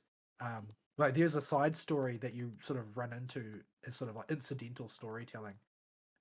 It's not part. There's no breadcrumb to it. It's just a thing that happens that you run into in one of the areas is like there's a ghost of a little girl, because in the Fragmentum people's memories tend to form into sort of like ghosts, and you basically over the course of like a number of real world days, because she only appears now and again, and once you do a quest, then she's not going to appear until at earliest the next day. And you basically uncover her story bit by bit, and it basically turns out, and this is sort of spoilers for a totally irrelevant side story, that she was a former Supreme Guardian of Belobog, and that essentially she was being manipulated by somebody the entire time, and had been placed into this sort of like psychologically abusive situation where she was under the impression that there was only this one person she could trust, and that person was the one that was manipulating her. And eventually, when the coup happened, he was nowhere to be found, and she got killed for it. And yeah, so it's told in a more slow paced and elegant way, where they build up, revealing little by little who she is, what her story is, how she got to be the way she is, just through sort of like you running into this random world quest that appears now and again. And you find out her backstory, and she's remembered as a really incompetent and bad person by all of the people who know the history of Belobog, because she was being manipulated, and you find out the real story behind her and why she was the way she was, why she was held to be so incompetent and so on. And it was all basically a scam that was being run by somebody, with her as the primary victim. So yeah, and it's the sort of story they don't tell so much in Genshin. Genshin's more optimistic on average, and not everybody is a bad person in Star Rail, and they start you off with a bunch of sort of like pseudo amoral scientists, but most of them are generally fairly human people when it comes right down to it. Genshin, we have Paimon. In Genshin, you have Paimon. Like, you can't get away from Paimon. There's a major millstone around the neck of the story of Genshin, is that the tone of every scene is set by Paimon's behavior, and Paimon is a weird floating baby. Yeah, they have found a way to make Paimon more tolerable as the story goes on. Now, I'm saying had to search hard. I am stretching my words here as thick as I can on the definitions. More tolerable than a case of the crotch itch. Yeah, the only way to make Paimon more tolerable is to launch her into the sun. So basically, the problem with Paimon in the story quests for all the way through most of Inazuma is she is just overplaying her bit way too hard the whole time. And she's fundamentally a plot tumor that doesn't serve any purpose. Yeah. Like, she serves a purpose structurally, because she allows a certain amount of storytelling to take place that is done by means of the things that she says. But in terms of her role, she does not have one. She just forces the tone to be in a particular way in every scene, because she's a silly creature. So you can't be serious while Paimon's on screen. And the way they make Paimon better as the story goes on is I've noticed a toning down of the floating baby's eccentricities as the story has gone on. And in the last interlude chapter I did, because I finally did the Explore the Cave interlude quest today that I unlocked and said I'd have to put off till today. They basically had a shoo out the clowns moment, where Arataki Ito shows up, and you meet his ninja sidekick, and you figure out the origins of Bullchucker and all that, and it's cute and funny. A clown. Yeah, but he's a total clown. Like, the dude's shtick is he's an idiot. Like, not just a little idiot. Like, the game goes out of their way to enforce this guy he rides the short bus, and he's funny because of it. But that's his shtick. And Paimon is, though she doesn't know it, also on that short bus with him. And as soon as things start to get serious in this interlude quest, and the character has to have the protagonist has to have some deep introspective moments, Paimon is suddenly out of gas and has to go rest, and Ito has knocked himself out, and they have shoot out the clowns to have a proper character moment. But it was sort of like it's something that they have to do to compensate for the decisions they've made in the past. Yeah, and like, that doesn't change the fact that Paimon will be back, and Paimon will make you groan again. Paimon will inappropriately talk about some kind of attempt to get food or to profiteer off of the, deeply emotional and poignant moment that you're currently going through. Yeah, the amount of times I go Paimon when I'm just watching the story, or Paimon comes very close to crossing the moral event horizon a few times. He like dances on it. There are things that are not appropriate to say at certain times, and Like- Paimon will just say them. Paimon, we are trying to put flowers on the graves of dead soldiers. You do not need to find a way to profiteer off this. I don't care how hungry you are right now. And that is a problem all the way up to the midpoint of Inazuma, and it does not start getting better until Sumeru. And it's only just started to get better. I've heard it continues to get better, but I've yet to see it myself. Where they tone down Paimon. Paimon starts to become less of a device and more of a character, as they realize they need to do something with this character that's attached to you at the hip. Especially because they start playing the Traveler as a proper character more and more, which means they don't need Paimon to talk for you anymore. I can't help but wonder how much of that Dunsleaf plot was planned in advance, or whether they realized that they were writing themselves into a bad situation by having the character be a nobody that people don't remember even exists, because they've constantly got another character selected when they're exploring. Yeah. Because the Traveler was supposed to be the focal point of the story, but how often do you think about Traveler? Yeah, until the Dainsleif quest, you basically don't. The Dainsleif quest line is there specifically to bring the Traveler's story to the forefront again at the end of every arc, and make sure that the player knows or remembers the overarching goal of the Traveler coming to this world to begin with. Yeah, it's like the Traveler doesn't speak very often, but when she asked Sketching to help her put out wanted posters, I was like, oh yeah, there was a reason I was doing shit, isn't there? Yeah, and in the Dainsleif quests, you'll hear her say Aether every time she thinks she sees her brother, because they're directly related to her missing brother. Well, I guess his sister, if you're playing as Aether, but same thing. Who does that? Yeah, it's there are quite a few scenes that I think are just funnier as Lumine. I think Lumine is the correct choice in this game. In some gachas, it is very clear one of the genders is the correct choice. And while there are some that Aether might work better in Genshin, on the average, I think Lumine is the better choice. And this is I think the same applies to Star Rail. Like, I think that Steel is just the best choice. Like, I think a lot of her sort of her airhead scenes, they work better for an airheaded girl than they work for an idiot boy. Yeah. I'm trying to pop all these bubbles in this. I think canonically, she is the protagonist. There is no canon protagonist for any of them. They made that as close as that gets, anyway. Yeah.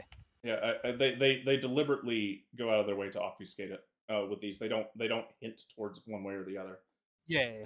But the thing with Lumine is it was hit at really good in the interlude quest I did, where Ito is being an idiot, and the camera the camera pans to the side, and you see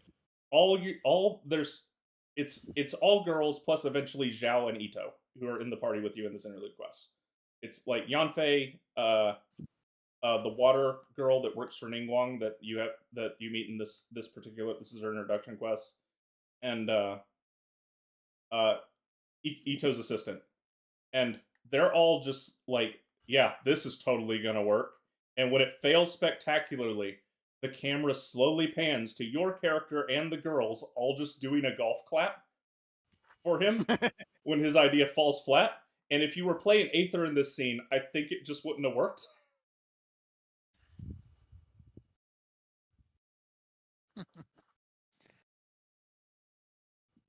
But it's still it's not really diminished or any way by the fact that it's the boy's being an idiot in the way that you might think of this in Western media, because Ito's still coming at it with a pure full heart, like he thinks this is going to work, and he's clearly trying his best, as dumb as he is.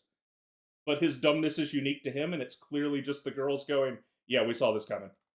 But if you that's something that I really appreciate about the way Japanese media, which is what MiHoYo is always trying to ape in this game. It comes at the question of male characters. Like when Western media does a stupid male character, it's to run down the fact that he's a stupid male character, whereas there is no shortage of virtue in characters like Ito. Their issue is not that they are bad people; they just are a little bit slow. They don't make good decisions because they're a bit immature, but they're not portrayed as being morally defective as a result of this, Yeah, which is what you tend to get in a lot of Western media. It didn't used to be like that. When I was a kid, the sort of like the good-hearted dumb bruiser was a really popular archetype. But these days, it's like the media takes every opportunity to show the less intelligent male characters. You aren't allowed to show an unintelligent female character anymore. The less intelligent male characters are always shown to be, morally defective in some way. Like that, oh, well, you're just a stupid person, therefore you make stupid decisions, you deserve to be punished for it. Yeah. In this particular scene with Ito, your character is clearly on the girl's side the whole time, regardless of who you play. And you do not have many dialogue options other than to go with what the girls say. And they are taking a very feminine approach to things and trying to come to a consensus that does the least damage to the group's cohesion as possible. Ito just wants to get out of the hole.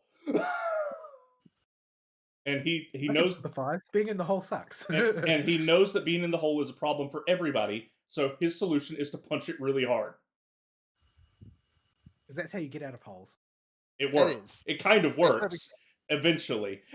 Not at first, but it eventually works. But it is clearly that scene would not work as well with Aether, because your character is agreeing with the feminine way of thinking in this particular quest. You want to come to a group consensus that gets everybody out okay. Ito just wants to punch his way out of the hole. One of these things is a very masculine approach to things, and one of these is a very feminine approach to things. And if you're playing Aether, agreeing with the girls, it would seem off.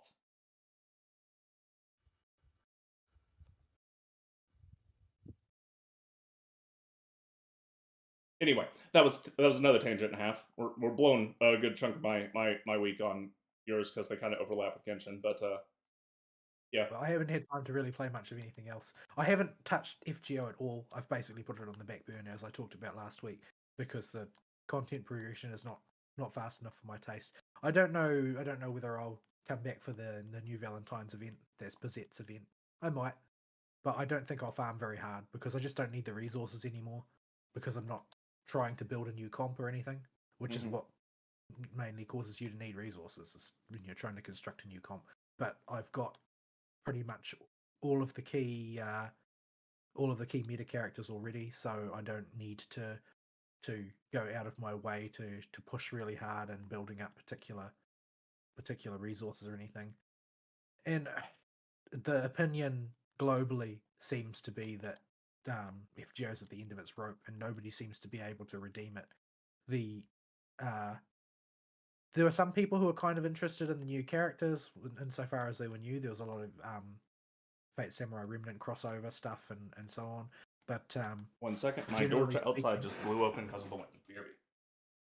Oh, fun! But generally speaking, there was nothing exciting for New Year's in FGO.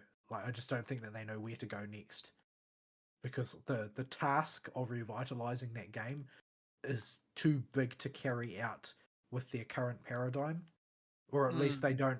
Their paymasters don't have the balls to undertake it, because Honestly, it would require a complete deconstruction. Like, I mean, Nasu said as much himself. Yeah. When he was interviewed about it, it was like what he wants to see happen is a complete revamping of the gameplay loop. Yeah, to and tear for it all that, down I and think they rebuild it need from to, scratch. yeah, they need a completely new engine for that. Yeah, so Basically, he they start is, from scratch, yeah. he's first and foremost a writer, so he doesn't really know from a business perspective what exactly is going to be required to do that. But his logic is probably simply that, well, we need to make it better, so let's just make it better, right? Whereas from a commercial perspective, it's probably, in order to do that, we need to make FGO2. But in order to make FGO2, we need to guarantee that the entire audience will transfer over to it. Yes.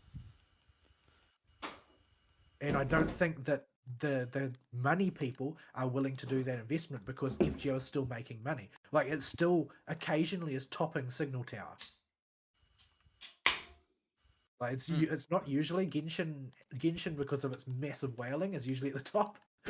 But FGO still makes it up there sometimes when they've got a popular banner with a popular character that people have been waiting for, like it, stormed to the top when Arcade was released, for instance. But Yeah. because FGO's still making money, there's just no appetite in the bean counter contingent for making the game any good anymore. Yeah. And this is the problem with the games as service model, where we are very quickly, I find, especially in the gacha realm, getting priced out of any of these games that we would want to play. Because all the good ones have the bean counters up there going, yeah, but the whales. I mean, Harvest the whales. people way back in the day, people were like, "Oh no, the subscription model is going to be the death of gaming. Everything's going to be a subscription service." I freaking wish it was a subscription service. I'd rather a subscription service where you're paying a fee and you're getting everything. I mean, that's why I'm so content with Blue Archive, really, because I'm paying a subscription effectively to buy the monthly bundle, where you get every day you get a little bit of pyro, you get tickets for doing extra farming, and so on and so forth. Like, I treat it like a subscription service, and being that as a subscription service, it actually puts me at the level of resource acquisition where I can have nearly anything I want, within reason, for a gacha game. And I don't have any problem there. I'm perfectly happy with the way what it gives me. I treat it like a subscription service, and I get a subscription service amount of like entertainment and value out of it. And I can't even conceive of getting my money's worth out of Genshin except the battle pass. Like, the battle pass is quite reasonable value in terms of the rough road that it can help you get over, in terms of mainly Mora and EXP, to be honest.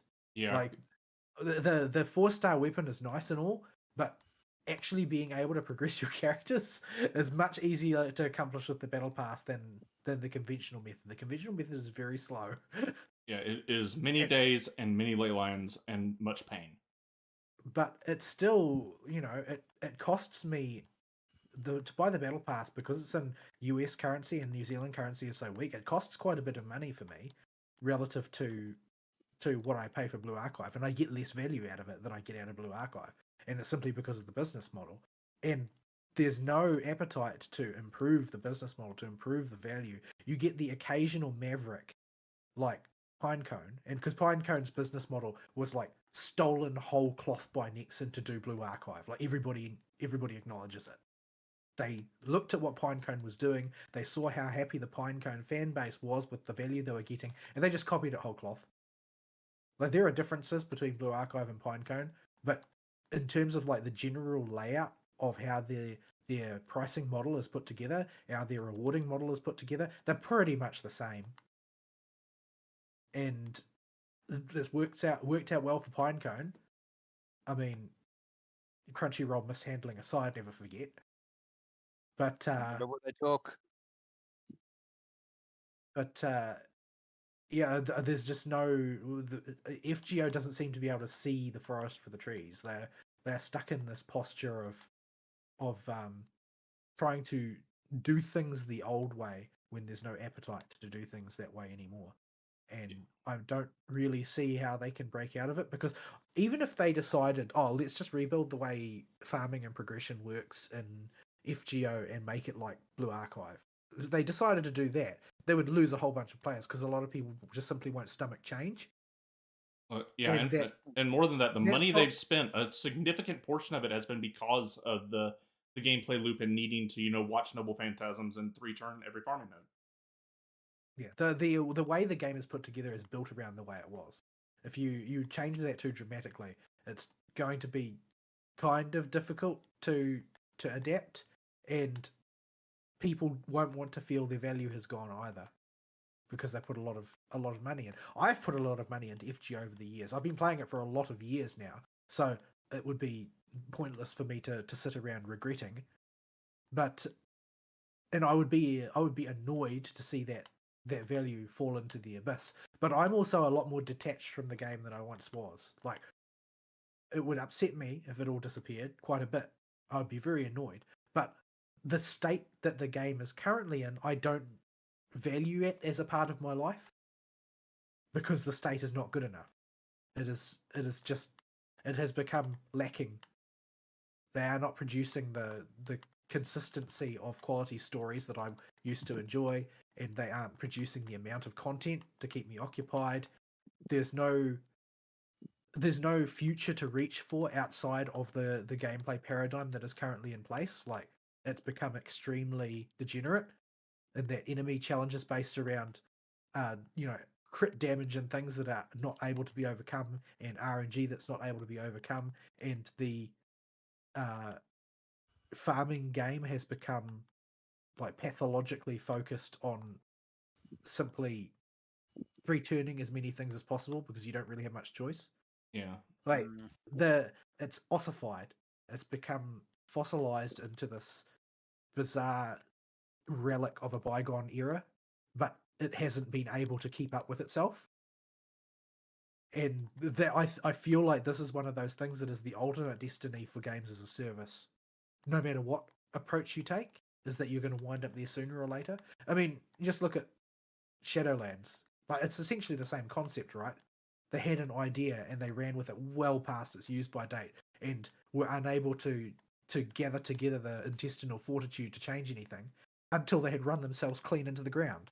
Yeah, Shadowlands was compounded by the additional issue of the current team not having a clue why any of the older decisions were in the game to begin with, and that some of them might have had a purpose. Well, I think that the same applies to FGO in a certain sense, in that the purpose of the way things were back then was the technical limitations of what they were working with. Because remember, FGO is one of the earlier gacha games. It came at a time where phones were still, most people's phones were gutless. Yeah, they were a potato. Nowadays, everybody has like a nuclear powered engine in their pocket. Even people like me who only buy mediocre phones have very powerful phones relative to what they once were. But FGO is still adapted for, that earlier time where everything was slow.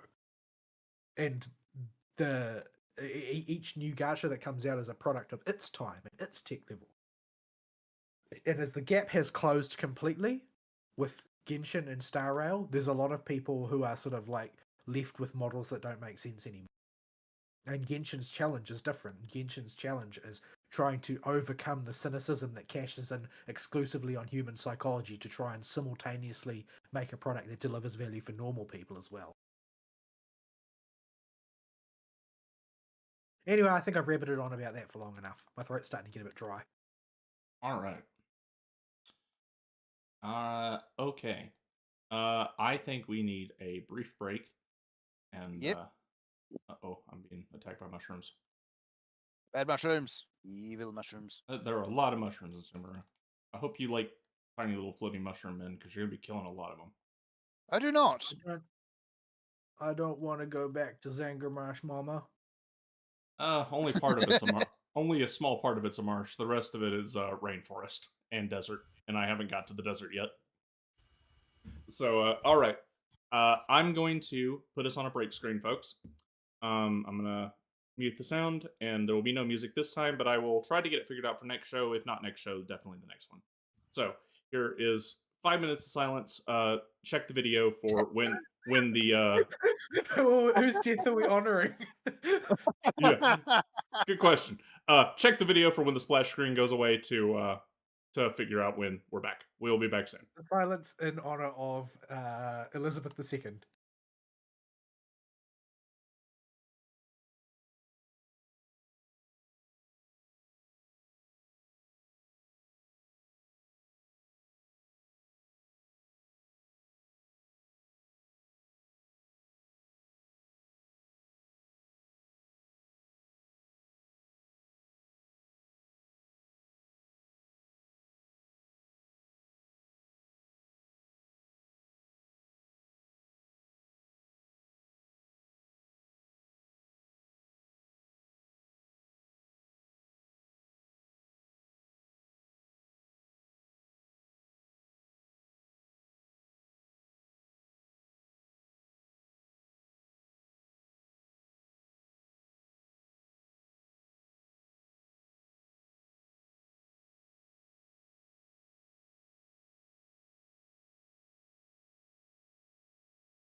the monitor back on, and the on break page gone, and we're back.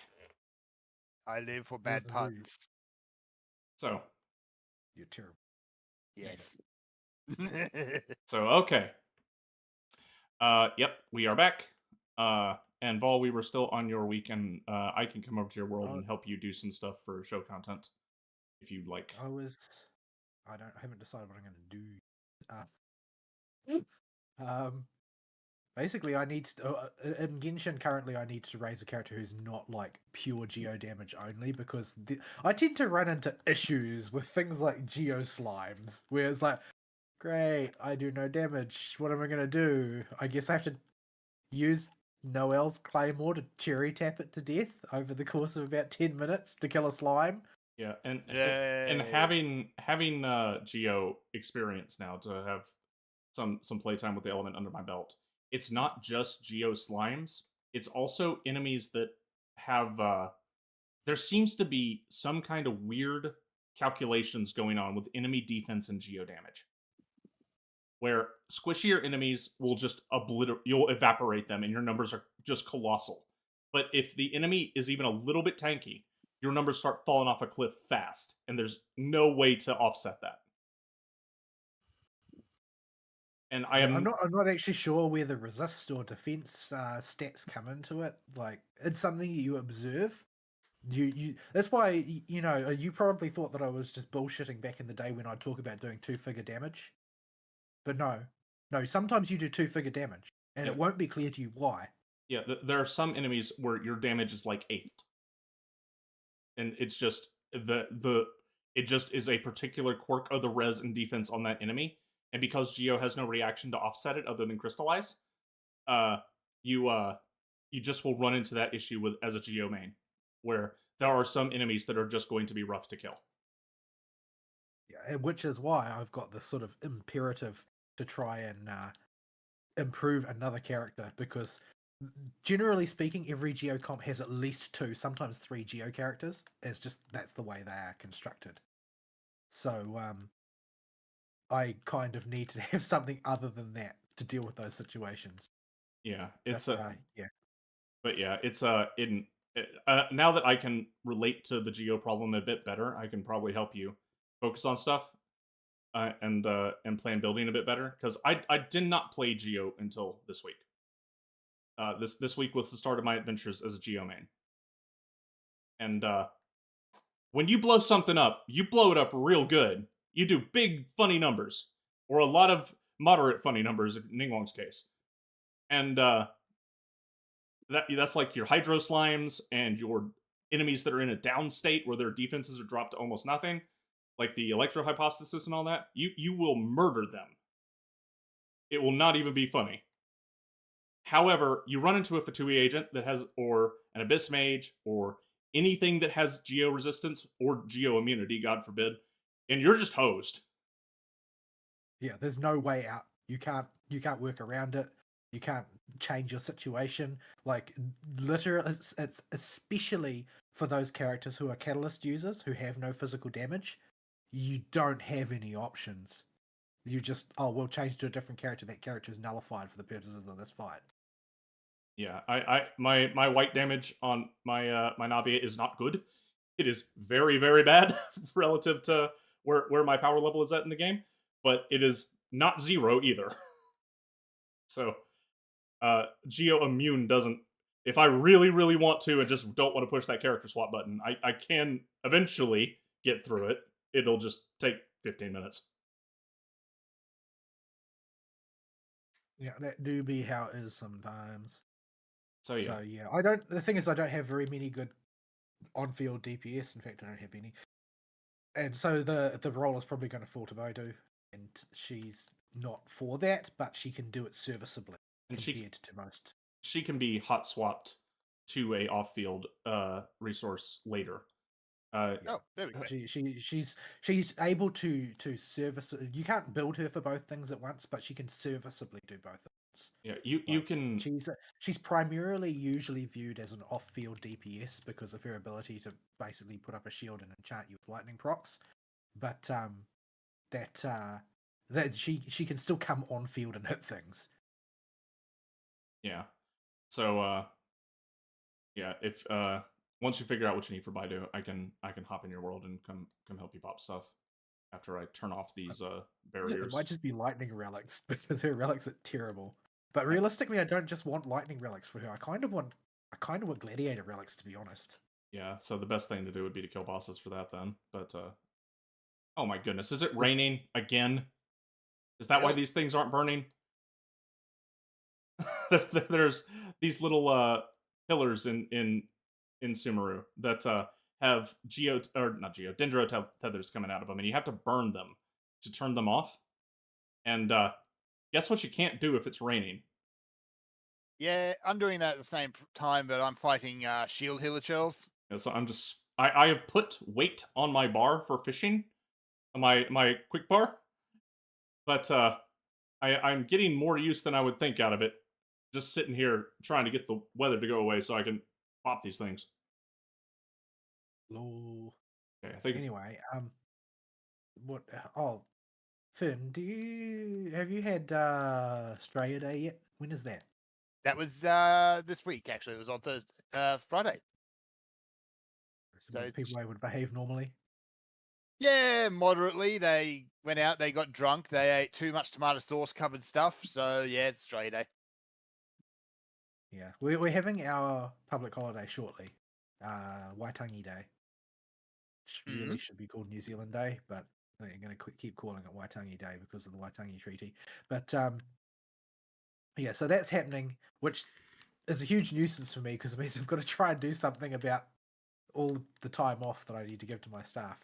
But yeah, normally I've historically worked public holidays, but it's not looked so kindly on anymore because the whole point of a salary is that they don't want you to do unexpected extra work. So if I go in on a public holiday day, then they're functionally going to have to pay me like $120 an hour or something. Yeah, because when on salaries, a lot of the public holidays attract rather steep penalty rates. That is, it's not even that steep. It's just that it was never in the plan for a salaried person to be working on a public holiday, and I don't really want to get in trouble because if you're on a salary, there isn't actually even a way in the payroll system to record your hours. Yep. At our business because it's just not supposed to happen. And so if you do work, then you've got to go, write a letter hat in hand to the payroll department and say, I worked a public holiday. I'm sorry, mea culpa, mea culpa, mea culpa. Can you add it to my timesheet? And they'll be like, what did you do that deserves $120 an hour? And it's like, nothing. So yeah, I'm in a bit of a sticky wicket there. So I am trying to figure out a way to cover all the work to prevent me coming in and getting in trouble for spending like 3 staff's worth of budget on just me sitting in my office waiting for the day to be over. I don't have that problem. Public holidays are a thing that happen to other people. Yeah, they're a money-making opportunity for something like a taxi service, presumably. Everybody wants to go somewhere. And then afterwards, everybody has to do a walk of shame back. Usually it's they'll want to go somewhere, so they'll drive their car down and then forget that they took their car and then go back for it in the morning because derp, I guess. Oh, so you can get them a couple of times then. You can get them coming and going. Problem is a lot of those public holidays is it also doesn't really generate extra income. It just moves when you get your income. I see. So if you got a public holiday on a Friday, then the Saturday shift is going to be just kind of average. Right, because everybody did their Saturday on Friday. Exactly. So it just moves things around. Spotted. Must get keyless before joining Vol's World. Okay, did I get a level? No, I am nearly at level 15. One more to go. A total lack of success. I haven't. This is the problem with half pie doing an area and then stopping playing the games. You have no idea where you've been or what you've done. Yeah, if you're gonna do keyless cleanup, it's gonna require thorough combing. I'm gonna have to systematically go to every single location on the interactive map and mark them all off one by one. That's gonna be the only way of doing it. I can usually do a lawn remo, okay, and I'm doing that with Sumeru. But even when I'm planning on doing a lawn remo to catch my cleanup ones, if I find a really wackadoodle one, I will mark it on the interactive map. It's just so if I wonder if I've got one in this area and I check the map and see I checked it off, I'm like, oh, this was a weird one. I don't need to be here.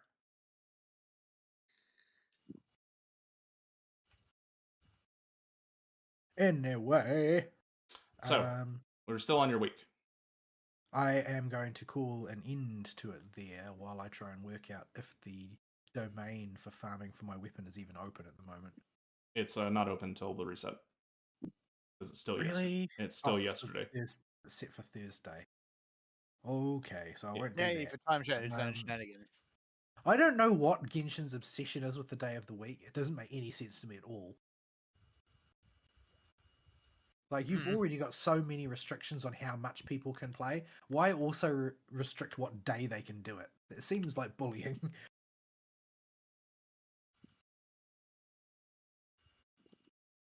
And just one more hoop to jump through, I suppose. Ah, okay. I understand puzzle now. Puzzle solved. Aha. So yeah. Yeah. While he does that, I guess I can jump into my week because there is something I get since I'm driving the rig. I can show off before I jump into his world, which is going to throw the order of talking things out of whack a little bit, but it makes the most sense. So, some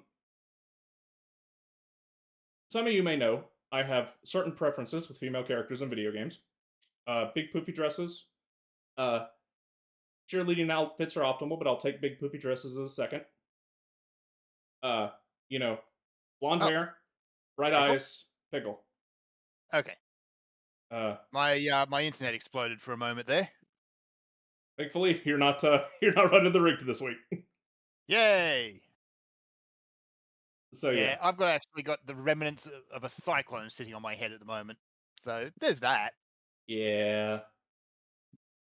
So yeah, where was I? Right, my character preferences. So there was a character released in Genshin that ticked almost all of them, and honestly, it was the thing that pushed it over the edge was the raw number of bows that she has on her outfit. She has no less than 4 bows on this outfit, including one of them being in her hair. And so she still can't compete with Asbel's belts in terms of numbers of accessories. no, how many belts does she have? She doesn't have any belts. She has there are no belts here, only bows. Let's do a bow count. 1, 2, 3, 4, 5, 6, 7, at least 8, 9 bows that I see at a casual glance. And so her dress is big and poofy. Fontaine chic. Yeah, big poofy dress, blonde hair. Yeah, that one. Big high heels. That one. Getting that one. Sadly, I can't poke any fun because I did thirst pull for Ruan in Star Rail. Yeah, so she was there when I got back, so all of whatever resources I had built up prior to quitting Genshin last time immediately got reallocated to that one. And I pulled hard for Navia. And pulled for her and her weapon. Because I knew I'd be maining this character just from her aesthetics alone. And so I went ham and drained myself dry, but I got both. And I do not know what my pity was at, so I don't know which were pity hits and which weren't. But I know I had to, if I was close to pity on the weapon banner, then I had to pull almost to pity again to get the whatchamacallit, her weapon. So I blew everything on her banners and was completely out after that. And I was very upset at first because I'm like, yeah, when I get to Fontaine and can level this character up, I'm going to main this character. She ticks every single box I like, and there will probably never be another character released in the game that hits enough checkboxes with me to want to main it. Unless they actually have pom-poms. Yeah, unless it's an actual cheerleader outfit. Like we're not gonna get there. So I was like, well, that means I basically have to do all the content that's out now before I can get there. And for a month, I thought this. And then when I was accidentally clicked the event that was going on in Fontaine that moves your cursor over there if you check the map, I noticed something in the black void while zoomed in on Fontaine. And that was, there was a lone teleport point. Not a Statue of the Seven, but just a lone random teleport point active in the black void. And I was like, what? Is that because of the event? And Seraphis clarified later that if you pull a 5-star Fontaine character, it just gives you a Fontaine teleport point. So you can go farm it up. And this was made clear when I realized where the stupid teleport point was. And it was this one, right here, right beside the fountain, that is right next, literally the closest teleport point to the boss you need to kill to ascend her. And just a little ways north of the big pool of water where her local specialty Ascension material is clustered. So I got to work with a lot of refreshes on that boss, and many days waiting to have the local specialties respawn, because it turns out it is exactly 48 hours from the time of collection that a local specialty will respawn. So this meant I got to go hang out in Fontaine early, and I got a preview of the zone. If I zoom out, you will notice I basically had no progress in the zone. I have a bunch of the map revealed because I had to crawl my way to the area where the monsters spawn over here to get the monster drops for her weapon. But that is the only reason that's there. Whoops. So, but the big thing about this was it got me to preview the underwater sections of Fontaine. So, I have not looked up any gameplay spoilers, so I had no idea what to expect going in here. And because I cheated progression, in a way I hurt myself a bit, but it wasn't too bad to bumble my way through. Because it will bombard you with tutorials on how underwater stuff works and the special mechanics for everything that are supposed to be doled out slowly as you progress through the water. I got them all at once because I jumped right into the middle of the ocean. As you do, because that worked for the Rings of Power version of Galadriel, apparently. Yeah. So, as you can see, I have teleported into the water, and you'll notice I'm not drowning, and this will include being on the surface in Fontaine, with this little blue stamina bar next to my name. Or next to my character, where it will regen like a normal stamina bar. This is aquatic stamina. It is different from normal stamina, and for every body of water in Fontaine, you are allowed this aquatic stamina buff. And it basically means you cannot drown in Fontaine. It just will not happen. So Okay. that's the first thing. By pressing square on the surface of any body of water that's deep enough, you can dive and go into the underwater exploration. Now, if you're like me, and like every other person who's played any video game, you will be hesitant when it comes to underwater exploration zones. Because Because they are always bad. yeah, Yeah, I don't know, terrible. how bad was it in Monster Hunter? I kind of enjoyed it, but a lot of people hated it. yeah, Did you enjoy it because it was tormenting you and you needed to overcome it, or did you enjoy it because it was actually enjoyable? The former. yeah, It also made Ludroth an actual threat. So there's that. yeah. So I actually did something out of order on muscle memory that I didn't want to do yet. Actually, and Is to Gold get skill books open today? is what open today? Gold skill books. Gold Like, skill books. Gold. Let I don't know me how to read this freaking thing. Oh my goodness. go to This menu Liyue. is so bad.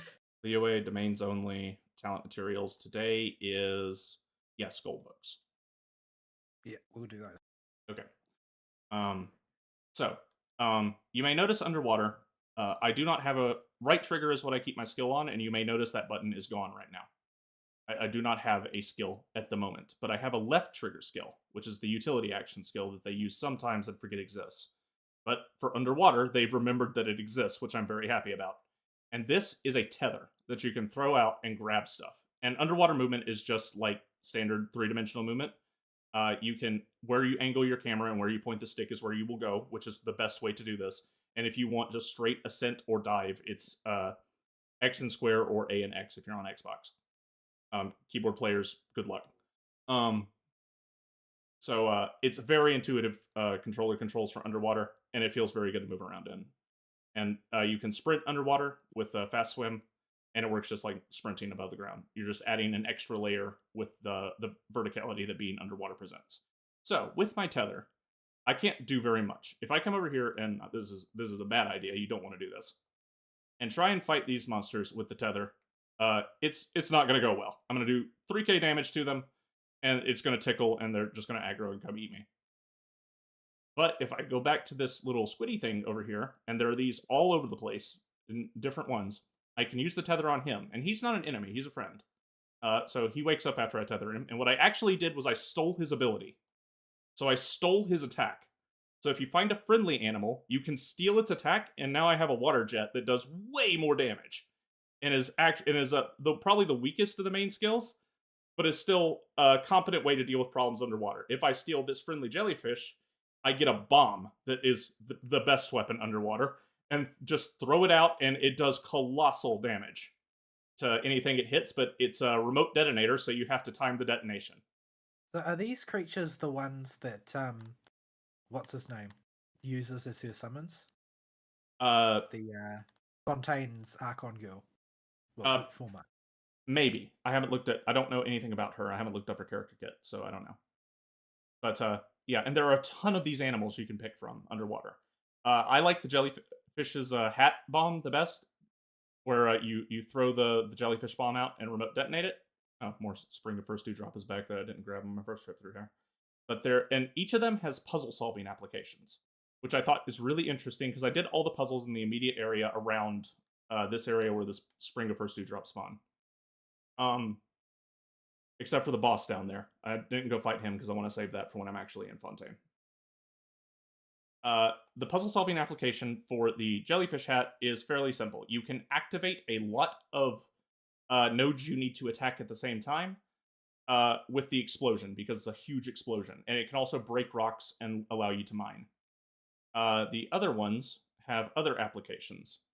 There is this guy, who has the little echolocator, which, while not a great combat weapon, lets you reveal hidden stuff on the map if you grab his ability and you go to an area. I've already found all the stuff in this area, but if you see things that look a little out of the ordinary, you can go find a seal and grab their echolocation ability and throw the shockwaves at it, and it'll make it visible. So you can use that to solve those type of puzzles. There's another jellyfish up there. I'm looking for a crab, because the crab's the other interesting one. Oh, there's the manta ray. The manta ray is a very good one for combat that lets you cut vines with a water blade. I guess I can grab him to show it off. That lets you do that, and it comes with charges. So if you are taking a bit in between fights and you just want to delete fights, he's pretty good for that. And I do not remember where one is, but there is a crab around here somewhere. And the crab is interesting because the crab has a dual effect on its ability, where it also lets you break rocks and mine, and has a medium to short range, big, heavy shot. But it also, when you have it up, shields your character with a shield. And if you take an enemy hit while the shield is up, when you next fire the shot from throwing the water ball out from eating the crab's ability, you will do some crazy, like, 10 times the damage to whatever enemy hits you. So you can do a counter move with the crab. And also, while you have the shield up, you're not affected by water currents. So if there are underwater tunnels in the area that have water currents flowing through them that turn on and off, you can use the shield to let yourself keep progressing down the holes, and solving those puzzles with all the animals is pretty fun. So I have actually really enjoyed moving around underwater, and it's just fun to play around with, and can't wait till I actually get here. As somebody who hasn't done it yet, I still find it very difficult to accept your claims.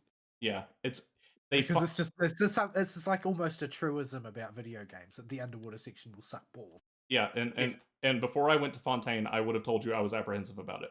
It was not until I got here that I was like, oh, this is actually really fun. And I like swimming around and playing with the water. The only caveat is when you're not in aiming mode, you have what I have found out the community calls the Fontaine bubble diaper. Where because if you're playing especially female characters, but it's applied to all characters, there's no discrimination. You will see straight up their skirt the whole time, but there is just a blur of water underneath their skirt to stop you from getting a face full of cheesecake the whole time. That's considerate, at least. I kind of wish they'd leave it alone, but hang on, I'll pull Mona out because Mona is the funniest example of this. But you can see everything on Mona all the time. Yeah, so Mona has it, and it's very obvious on her. But you go into aiming mode like this, and her booty is just huge and right there on screen, and you can see everything. Well then, like she is prominently shoving that booty in the screen during aiming mode. But then you go back into swimming mode, and the bubble diaper's back for no reason. So it is quite unnecessary and so dumb it's funny. And the fact that it goes away when you go into aiming mode just adds extra points to it. This is the laziest censorship I've ever heard of. This is like we had to meet compliance with the CCP, so we did the bare minimum. But I don't know if I mean, realistically though, this game is on PlayStation, right? Who do you think is more censorious?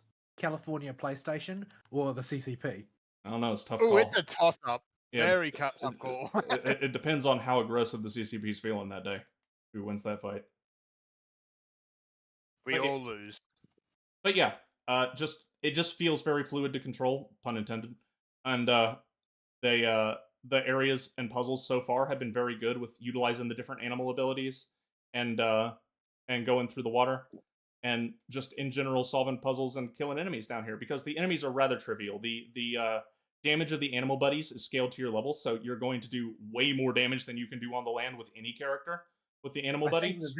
That's probably a big part of why you're able to enjoy yourself, though. Because I mean, the main reason for me that I always resented the water parts is that usually the problem with combat underwater is that the game will force you into positions where you are unable to defend yourself the way you normally would, and the enemies will just chunk you before you can do anything.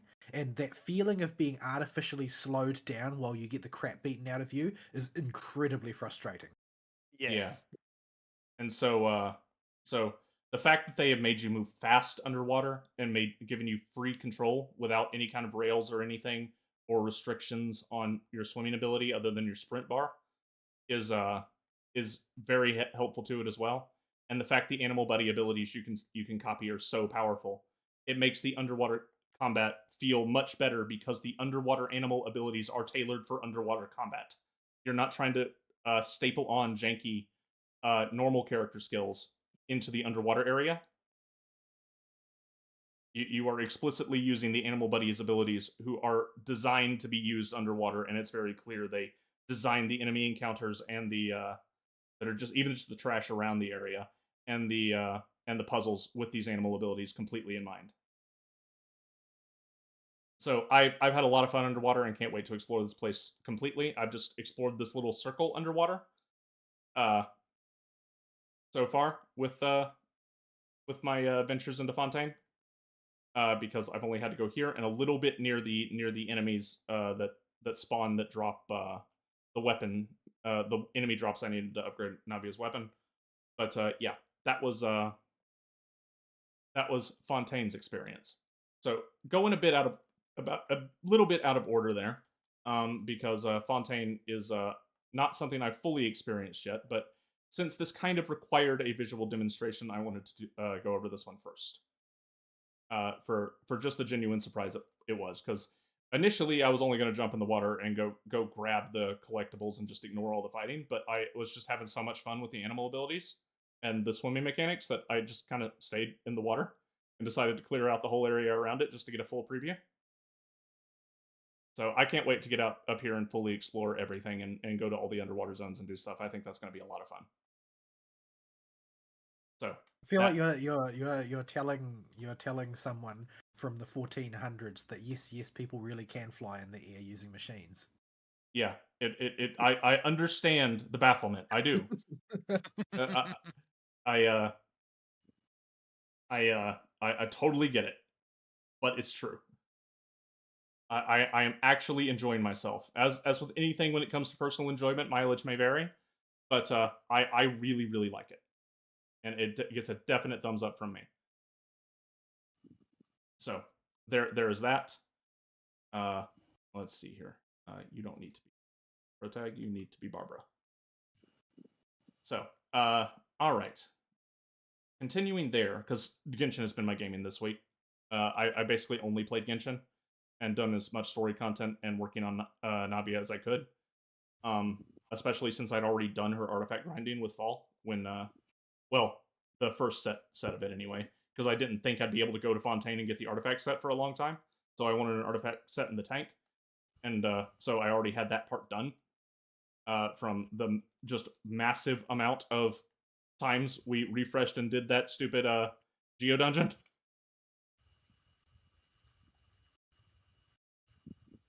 So yeah. I spent a lot of time farming up Navia stuff and trying to progress the story as much as possible. And just making my focus that for this week in terms of gaming. And I've just been too busy at work for other stuff. And I will now pop over to Vol's World now that I've opened that little puzzle there.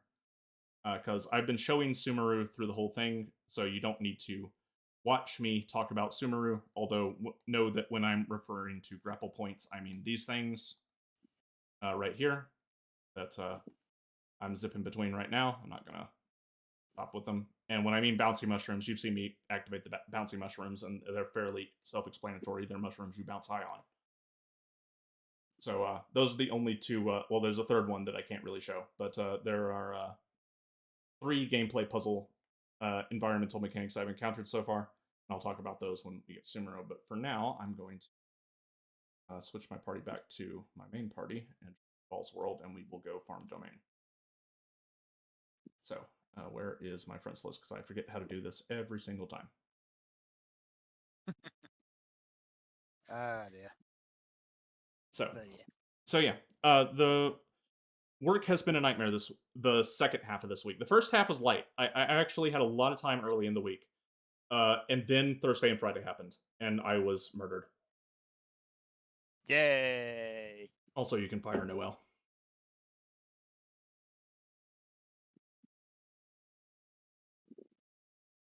So yeah.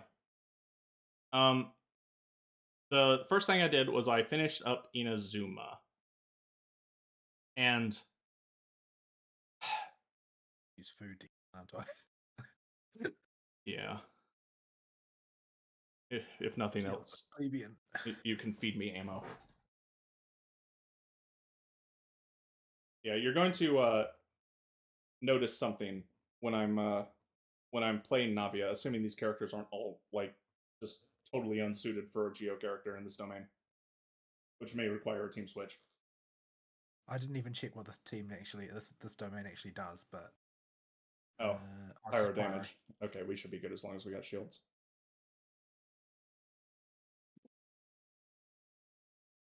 So you'll notice like that shot 16k, pretty good for a skill. That's Keqing is not as artifact up as Navia is, but she can do 14 in co-op. Now let's get some ammo and a shield. Okay, and he dodged. Okay, let's try it with 3 ammo and let's line the shot up. That's the kind of silly numbers you get with world scaling. Like, that was a 51. So that is 3 times the damage of my hardest hitting attack normally, which is Keqing skill. Her lightning dash that hits. And Navia's, ain't a slouch either. But this got me confused at first, because in my world, I don't hit anywhere near this hard. I do big numbers relative to my characters, but nothing this ridiculous. So this is what made me finally go look up how the defense and level scaling works. And the TLDR is my enemies are all level 93, so they're higher level than me in my world now. So Oops, I just died. Yes. My Navia may do damage, but she has absolutely no defense. Are you sure you can't bring Barbara? I'm bringing Barbara. I'm bringing Barbara. I didn't know what the domain was. I don't actually need the things. There's Adventure Egg 15. Need one more. One more. So yeah. Yeah, you will see silly numbers in Vol's world and in domains because I'm over leveled for it, and the relationship between defense and attack scaling, especially in relation to crits, is just bananas. And outside of Spiral Abyss, you can break it if you get enough crit damage and enough raw attack power. Like you will just destroy it. Oh, I started gliding instead of opening the character screen because I went to the Statue of the Seven on a very itty bitty rock.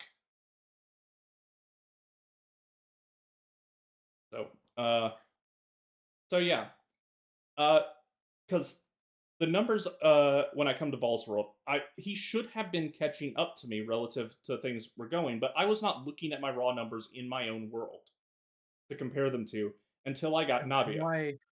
From my point of view, it was incredibly frustrating because no matter how much time and effort I dumped into one character while Arya was raising like half a dozen, I could never even get within like a third of the damage he was doing. Yeah, and the simple fact of the matter is two factors. One, crit damage and raw attack just scale out of control once they reach certain breakpoints in relation to the enemy's defense. And two, character level matters in relation to how much percentage damage bonus you get against the enemy. It is just that simple, but also that strong. And like he will probably not catch up to my Navia because my Navia's weapon is really good, but he should be able to get in the ballpark once his gear hits the same roll types as I got. And the thing is that we're talking a difference of 10 times instead of a difference of like 40%, which is what you would normally expect from a late power creeped character with good gear versus a launch character with shit gear. Yeah, like Navi is good. She is a good driver in this game. There is no question about that.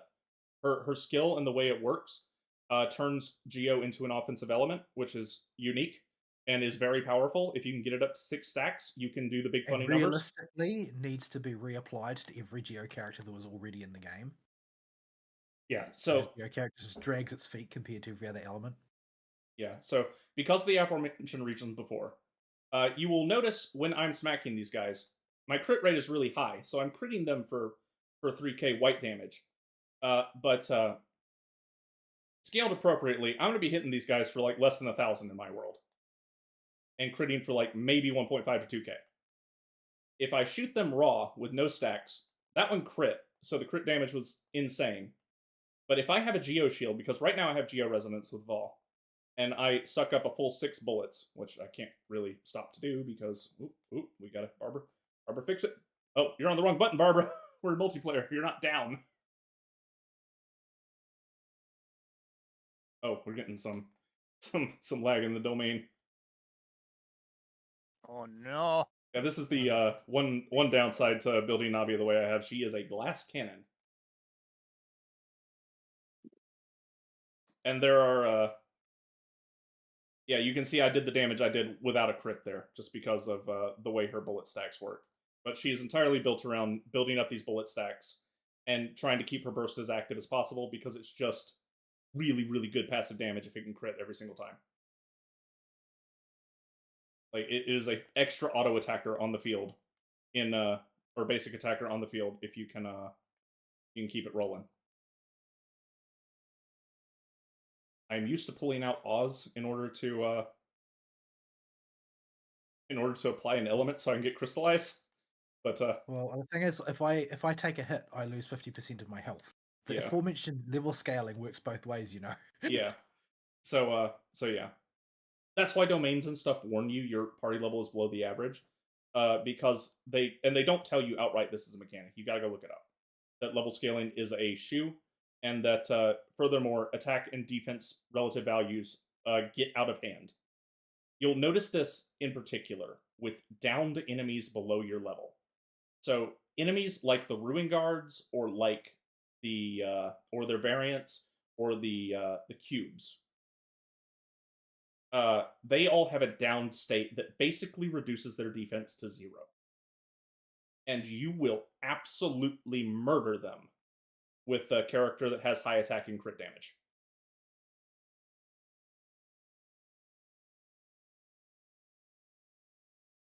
So I had to do a bit of rejiggering. The 4-piece set bonus for the Geo set ain't super great for Navia. It's more, I was thinking I would have to rely on other elemental reactions on top of her, instead of just relying on her building her damage and using the reactions to supplement it for when she can't cut it. And she is much better with the new Geo set they released, and so is Ningguang, but I thought we wouldn't have access to that domain for a very long time. So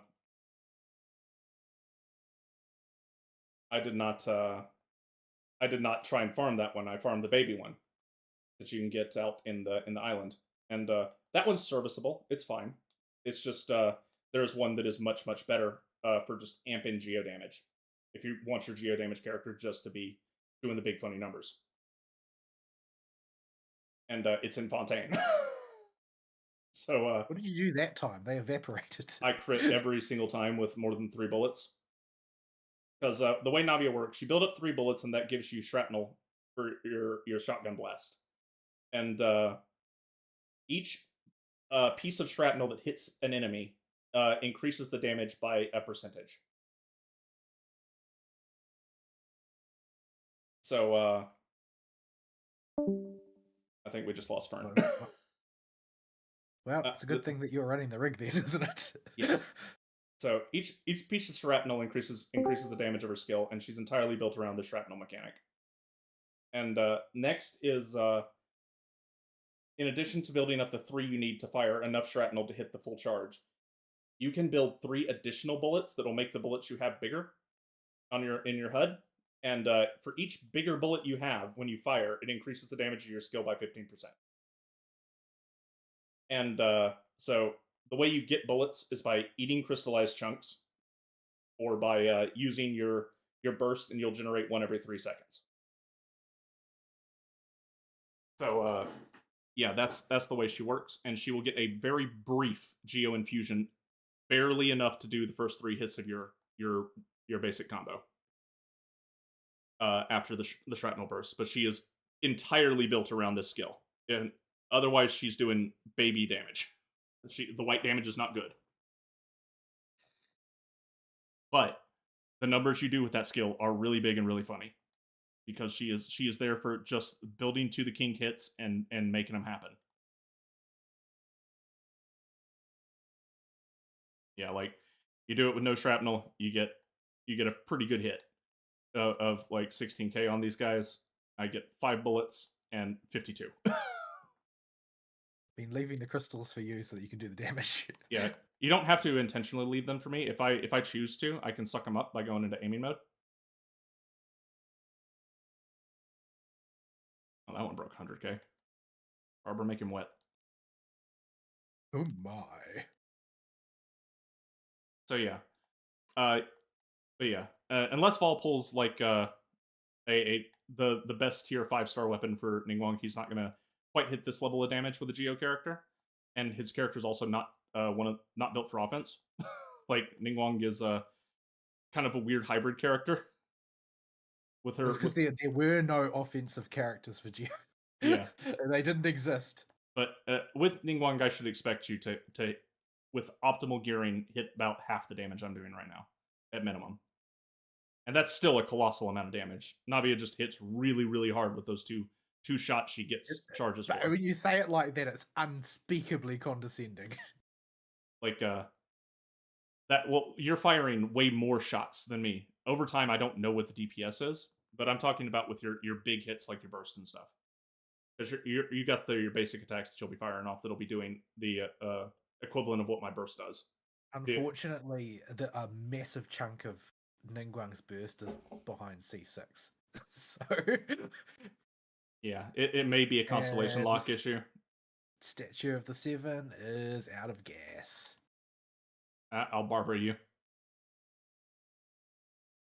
But yeah, it's looking at the defense value numbers.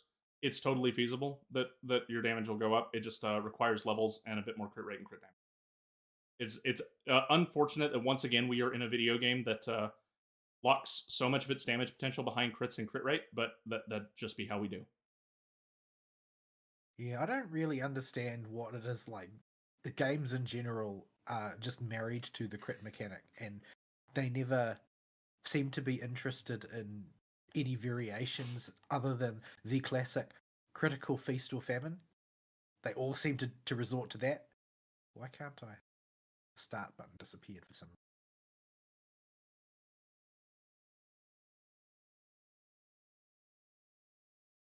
Yeah, I can get a lot more powerful shots off when I'm with Fall as well, because with 2 Geo characters going, I just fired that 6 shot into nothing.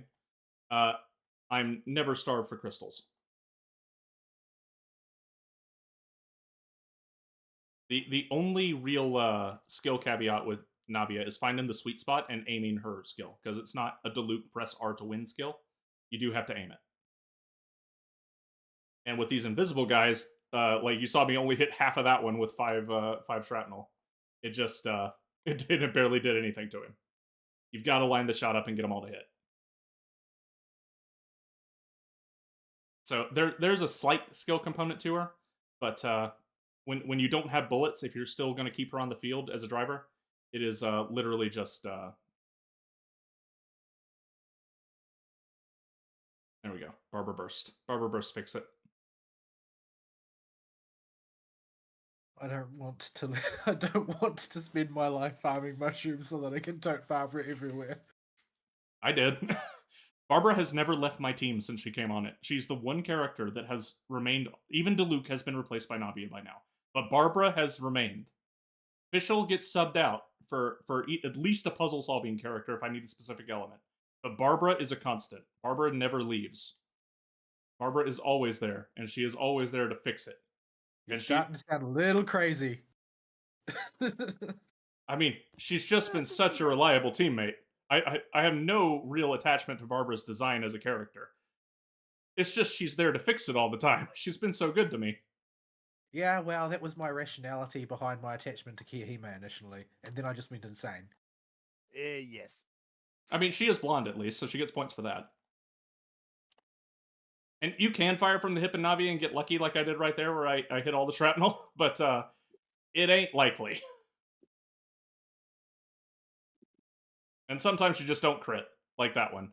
I don't know if there's a way to get her to 100% crit rate. Like, I had 6 bullets fully charged, ready to go, with my attack up everything on that enemy with a shield and 35. So sometimes the game just says no, because crit rate. Same thing there.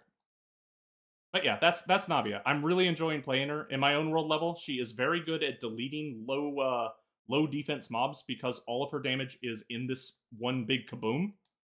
And so you get 2 charges of it that recharge once every 12 seconds.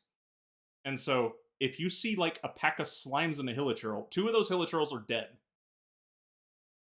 Because baby hilichurls have 0 defense, it seems like. It's probably not literally 0, but it's close to it. Barbara doesn't scale very high. Yeah. And baby slimes ain't got no... even the big slimes don't have any defense. Like, you blow those things up. Like, I can hit the 80k mark on slimes. I don't know what their defense value is, but it is not good. And that's without level scaling.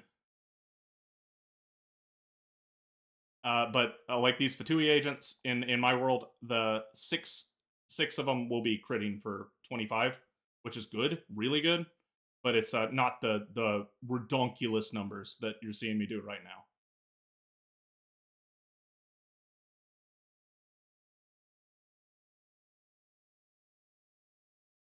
I bursted with Barbara again to heal you. She usually builds it up by the time we get out of there. Yeah, I'm just using up some of those skill books since I'm leveling Baidu's skills. She's in the party. So yeah, really enjoying my time playing Navia. As much as Ball is envious of my big numbers, it is nothing but a help to him. And he is, even though you don't do the big numbers when I'm in the party, you give me the ammunition to do it, because you are constantly helping me generate shards. and that means more ammo, and more ammo means bigger numbers. So while you play, big prizes. yeah. So while you're playing the support role in our dual geo comp, it is still a very helpful support role, and that it lets me skip the ammo building phase of my DPS rotation because I just always have at least 3 bullets. You could always just moisten yourself. Well, I do usually have the song going, but yeah, and sometimes you can just get lucky like that and hit him for 64k. Domains will never be a problem as long as they don't scale to 90. Some of them do scale up a bit more, I think, but up to Sumeru, I've only seen them have enemy levels go up to 88. I don't think they. Some of the Fontaine ones might go higher, but you will eventually outlevel the domains, and I think this is a design choice to intentionally do so, because by setting them up this way, you can ensure that eventually, if a player levels a few characters up enough, they'll have an advantage in domains and not get stuck where they can't farm.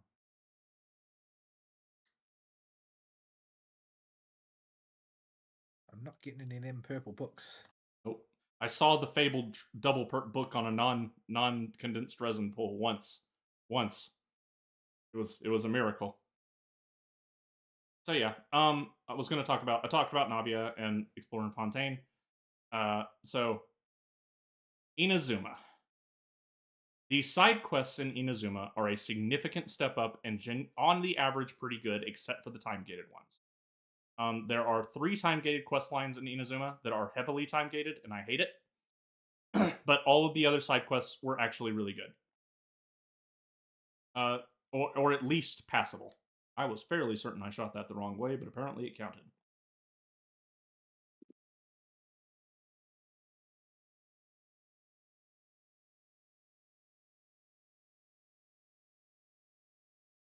So the Inazuma side quests, the first one on Narukami Island is, for a world quest, really, really good. I thoroughly enjoyed my time on Narukami Island, and going through and cleansing the tree and figuring out the Ghost of the Past story. And that world quest actually builds into story quests later for Raiden Shogun. So yeah, that quest was really good. I enjoyed most of the Watatsumi. Is it Watatsumi Island? The last one, the one where Kokomi is, and nobody can say her name, so they call her Cock. What? That's unfortunate. That is. It's deeply unfortunate. Yeah. She functionally has no character during the main story, and her story quest helps alleviate that quite a bit, but you have to get to her story quest to see it. So there's that. I liked the side quests on that island, and releasing the seal and going to Inkiyama and going down there. It's opened up a very fun exploration zone with just a fun layout down there that I won't spoil. And yeah, had a good time with those. The main quest functionally doesn't exist in Inazuma. And this is a big disappointment. Sure, I understand that. Like, I mean, people say I've seen people saying that the quest in Inazuma is bad, but I didn't realize it meant that there was like essentially no story there. There is potential for the story of Inazuma. The problem is it very clearly fell into the Koof hole. Like, it is one of the more abundant cases of they had a plan here and something happened that stopped them from executing it. And the only scenario that makes sense is they just ran out of time. And it's made very abrupt. There's a section, there is something called the Vision Hunt Decree, where visions are being taken in Inazuma by Raiden Shogun for reasons. And you join the resistance to go fight against this and stop it.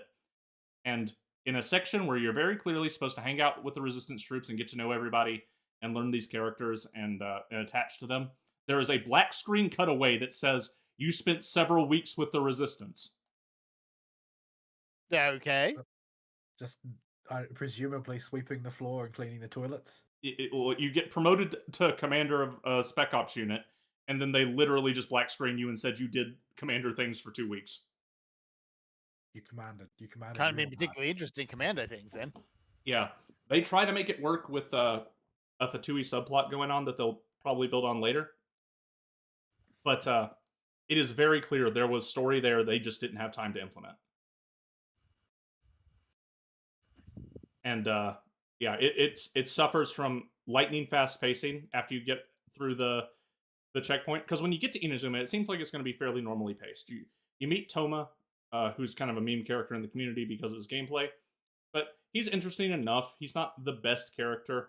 He's not super duper interesting, but his allegiances are kind of shady at first until it gets outright confirmed later that he's on your side pretty early.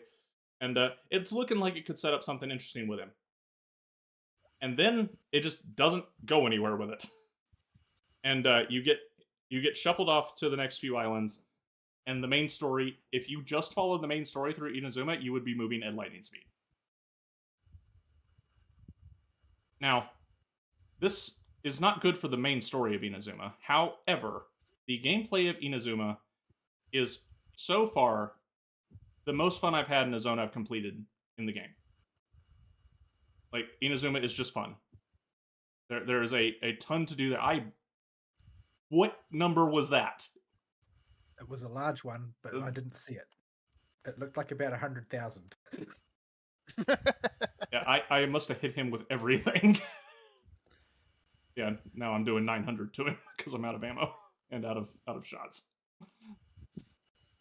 But yeah,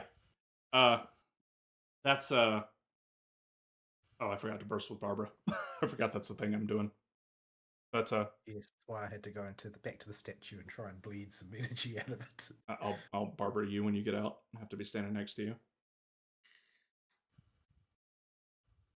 There we go. So yeah.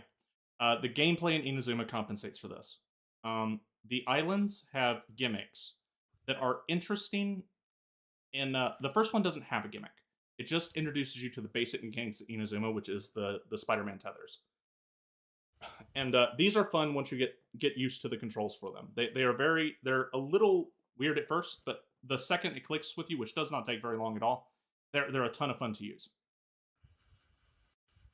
And I had a lot of fun Spider-Man all over the place and trying to solve all the puzzles that involve jumping between tethers. And thought in general that mechanic was very good. And yeah, that's those. And it introduces you to the other mechanics the thing can do. So things like blocking damage for you and amplifying the damage of lightning characters. And I just totally whipped that shot. Like I just super whiffed it.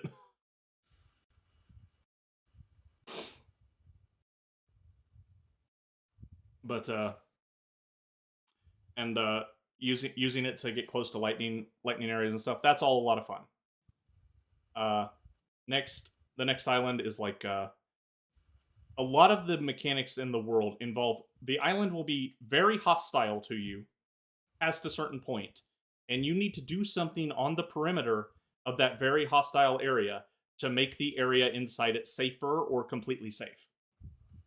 So you need to turn off the lightning or remove the radiation.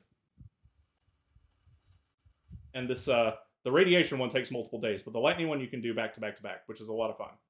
And that whole island has just a fun design with, I thought, the way it's laid out, with a big old crater with in the middle of the top of a mountain that's just burrowed straight through it, and a big lake in the middle of it that you have to turn the lightning storm off around for, and find your way in there.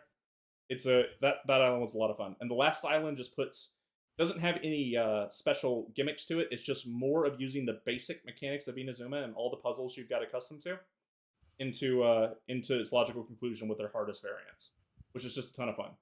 The Mist Island can go jump off a bridge, but that is technically not part of the main Inazuma questline, and is a Dragon Spine type thing.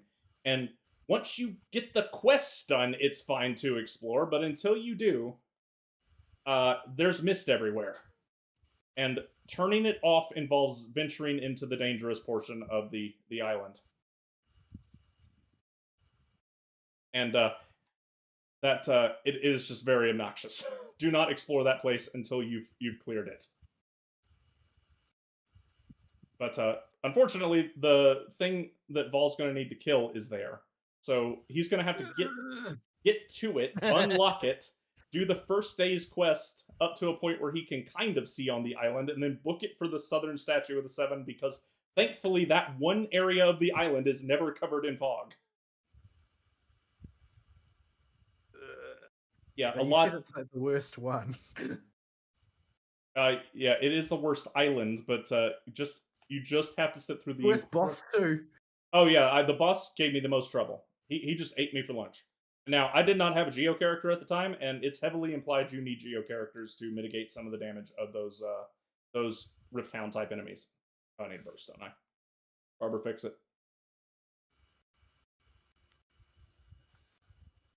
But yeah, that's Inazuma.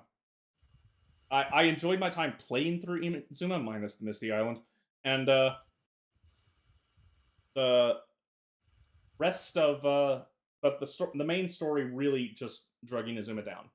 They seem to have rectified that going into Sumeru, with them actually taking quite a bit of time to establish the characters of Inazuma, and setting up things properly, and doing proper character setup and stuff. And you get to spend a lot of time with the intro characters. Also, Fern, your mic just keeps opening nonstop. Okay, that's kind of weird. Is it your fan or aircon or something? Yeah, it sounds like possibly is. It sounds like a fan just blowing into that mic. It's been going for a while now, and I was just kind of hoping it would stop. Yeah, well, at least Australia never stops. Australia never stops. At least my internet seems to have established itself again, because it conked out a couple of times during all that. Yeah. Aria's running the rig, so we didn't fall apart for once. Yeah, it's raining here, so the internet spider is not running it optimal. Struggling to keep its head above water. Yeah, he's kind of dying. Poor spider. So yeah, Sumeru. I've shown off a lot of Sumeru's gameplay in the previous while they were doing their weeks, bouncing around between the refined Spider-Man points and jumping around. The story in Sumeru so far has been pretty good. And is actually appears to be setting something up properly instead of rushing to a conclusion like Inazuma did, where stuff just kind of happens. Inazuma has a bad habit of stuff just kind of happens, and it may have been. Do you get like an explanation for their plot points and stuff? Like, do they bother to actually close out the plot of Inazuma itself, or do they just let it fade away? So they resolved the entire crisis in Inazuma in a super fast manner in Act 3, and then tried to rectify it with story quests. Because the thing that you need more than anything in Inazuma that is not in the main story, that would have made it feel better, you basically needed the equivalent of Raiden Shogun's story quest to be part of the main story.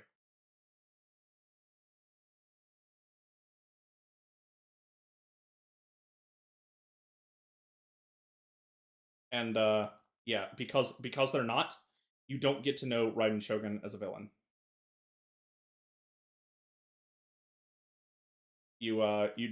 She's just a force of nature, and the way they write this is, I think I hit every single shrapnel on him that time, but the way they write this is really dumb, and they do a very solid attempt at fixing it with the story quest, because they clearly were aware of the problem, but it doesn't fix it all the way. It does make it palatable, but it does not resolve the issue that it sets up. And that you went through an entire conflict with Raiden Shogun and resolved the Shu in Inazuma without knowing any of this, when this information was needed as part of the story. So yeah, Barber fix it. So yeah, that's Inazuma's main story. Sumeru's doing much better so far. You're spending a lot of time with just the first two characters and getting to know the ins and outs of Sumeru, and you meet very early on a scholar from the academia who knows a good bit about what's going on in the general operations of Sumeru, and so do the Forest Rangers, and they ease you into it and are clearly setting Sumeru up to be built as a place, more than Inazuma was. and the characters are sticking around for a while for you to really attach to them. We're now leaving the Forest Rangers behind, but we spent enough time with them in the story bits that I've done, and they've interacted with us enough that if they become bit parts of the story now, they've had time to establish themselves and serve a purpose instead of like the Resistance in Inazuma or Goro. This one dog boy from the Resistance. He's this really try-hard commander who really likes Kokomi and is her faithful doggo, and he's just really, really, really underdeveloped. Like they just don't do anything with him. I gather that people started to like him with one of the character stories, but I don't know which one. But the fact of the matter is, whatever the heck is in that character story that makes people like him so much needs to be in the main story, because he's a nobody that you have basically zero interactions with other than a few snide comments from Paimon.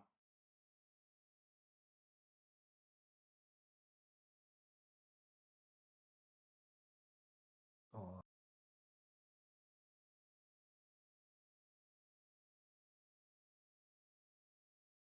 So yeah, that's my adventures in Genshin right now, going as broadly as I can without spoiling too much.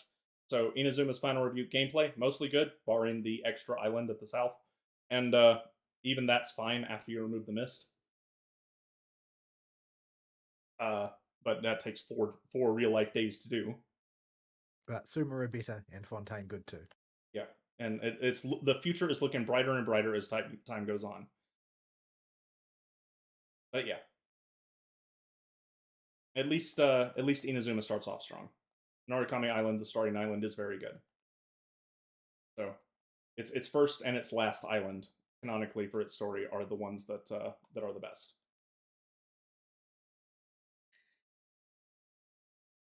So yeah, that's all I got for my travels in Genshin. I'll report more on Sumeru if I have time this week to make progress in the story. This week could go pretty bad. I'm looking at a pretty heavy work week if things start falling apart. I've got a lot of stuff to do on the docket, and a bunch of it is the effing government. Is it tax season again? No. This is business registration season. Is that better or worse than tax season? Better than tax season, but still an incredible pain in the butt that's going to eat a few days. Oh, joy. Because I have to go through the Secretary of State, my favorite person in the world, Brad Raffensperger. His website, which is dog crap, and I have to reapply for our business license so we don't get shut down. Yay, Sorry, bureaucracy. You don't have the ability to raise the dead. Yeah, and I Did Barbara not heal enough with her burst? She doesn't raise the dead. Oh, she can't raise. Okay, I didn't see anyone was dead. So yeah, but I'm stretching my Genshin talk. I did a bunch of story quests too, but I was mostly focused on progressing the story so I could begin exploring again and move on to Sumeru. And the gameplay bits that I did that were not story were all farming for Navia. All right. So that is where we're at with my Genshin journey. I will stick with it because I just like the gameplay feel of Genshin being an action game, and I've got a character that I really like now with Navia, who is a very functional frontline user. Even if Geo has shoes, she is still usable in most scenarios. And yeah, I plan to stick with it to where it's at now because the story has just been looking really good in Sumeru, and the environments are just fun to explore, and the combat's really fun to mess with. And I just almost got Navia killed. And Paimon's not a thing anymore. Well, Paimon is a thing, but turning Paimon from a device into a character and toning her way down goes a country mile for making this making her more palatable. Oh, I had time to build up 6 bullets while I was sitting there barbering.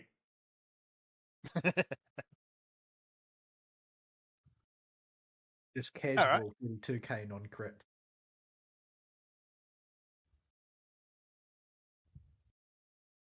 Yeah. What's my attack damage with Navia with her artifacts? Her attack is 3,483. Mine is 1,000 and it's totally capped out. Her crit rate is 50% and her crit damage is 140%. Mine's like 5.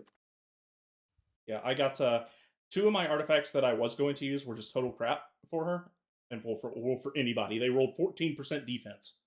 It was bad. So I pivoted and stole 2 gladiator pieces that were really good that I used to have on Diluc before I rebuilt him, and threw those on her. So I'm running 2 pieces of the Geo set and 2 pieces of the gladiator set right now.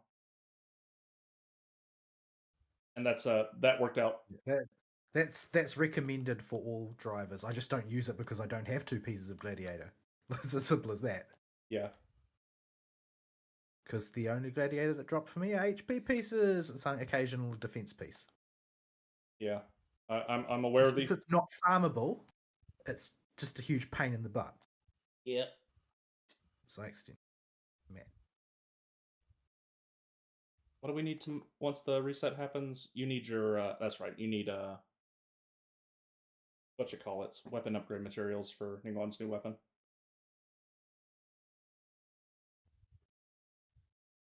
So yeah. And that's all I got for my week. I was stretching as is because our news content is people just seem to want to talk about Power World this week. And since OnlyFans played it, we're yeah, they want to scream about Power World more than anything. that There's a few other bits and pieces. Namely that the chops at well, I guess we call it Micro Blizzard now, still going. Yeah, this is people are making a bigger deal about the things like Mike Ibarra leaving than I think is warranted, but the bigger signal here is 2 things. Vol brought up one of them to me, and that Mark Kern pointed out that somebody left that was apparently very integral from the original team that wasn't very public and didn't get their name out there very much. And yeah, he was like purposefully private, but he was one of the key early Blizzard members. I'll see if I can find his name. I don't know if anybody will recognize it. When he announced it, he mentioned that most people won't recognize his name, but he'd sort of been there and for a great deal of the time. I don't know if he was one of the originals or not. I don't remember if he said that. Let's see if I can find that. Oh my goodness, Kern spends so much time posting. Alan Adam. He was apparently. Well, I'll just read out Kern's post. He said, most people have never heard of Alan Adam as he avoids press. He was the founding spirit behind Blizzard and the best game designer I've ever seen. His leadership made Blizzard gameplay the way it was. He came back briefly a year ago and now he's gone. Big mistake for Blizzard. Yeah. Yeah. So they have not been able to keep one of their returning talents due to the environment, it seems. And furthermore, these leavings are part of a massive layoff on Microsoft's part, with a bunch of those 1,900 layoffs being targeted at Blizzard specifically. Yeah. I have no doubt that Blizzard has a lot of bloat because they spent years not knowing what they were doing. Mm-hmm. And usually what HR departments do is they just hire a bunch of people to make things more diverse because a lot of them sincerely believe that you can just solve problems by being diverse at people. Yeah, that's not even remotely true, as it turns out. Yeah, they genuinely have drunk this Kool-Aid that there is some special magic in just having a more diverse in every way, especially that doesn't matter, level, character, and color of people in your work environment, and that just ain't the case because there is no form of a meritocratic system in that, so you do not get the best of the best, and so you wind up with bloat just to fill quotas. So we all knew this was going to come. The chops were going to happen, especially after Bobby flew away in his golden dirigible. So it's a dirigible now, is it? It's a dirigible. I'm trying to think of anything bigger, but he's working his way up to the Death Star made of money. Yes. So dirigible made of gold is the first part. Yes. once he gets off the coke board, then he'll probably have his Death Star made of money.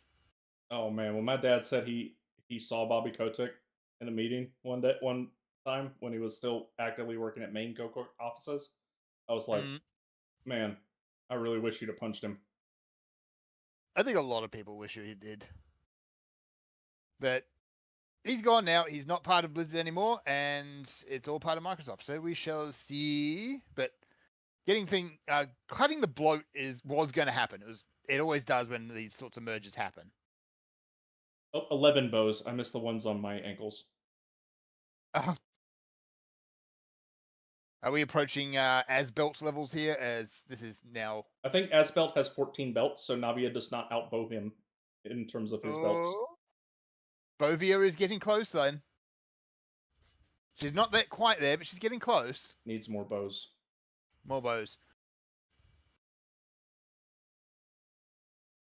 Although Asbelt even falls between Lulu of Final Fantasy X.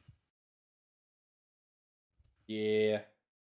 I don't even know how many belts she's wearing. It's got to be about 50. Anywho. So yeah, we'll see. The chop is going to happen first. They've already announced their new expansions, so yeah. I don't think we're really going to know exactly how things play out until we start seeing the new products coming from Blizzard. Yep. Oh dear. I think that's really it. Like, there's a bunch of little things like sales numbers, and stuff like that. Those with Blizzard don't mean anything. It's they inflate those radically anyway. I think it's fairly obvious, especially since they just closed off the actual numbers, and we have to go on estimates now, and we already know those are fudged. They are fudged and very scuffed. They're not fudged a little bit. They're fudged to heck and back again. Yeah, they're a big old guess, really.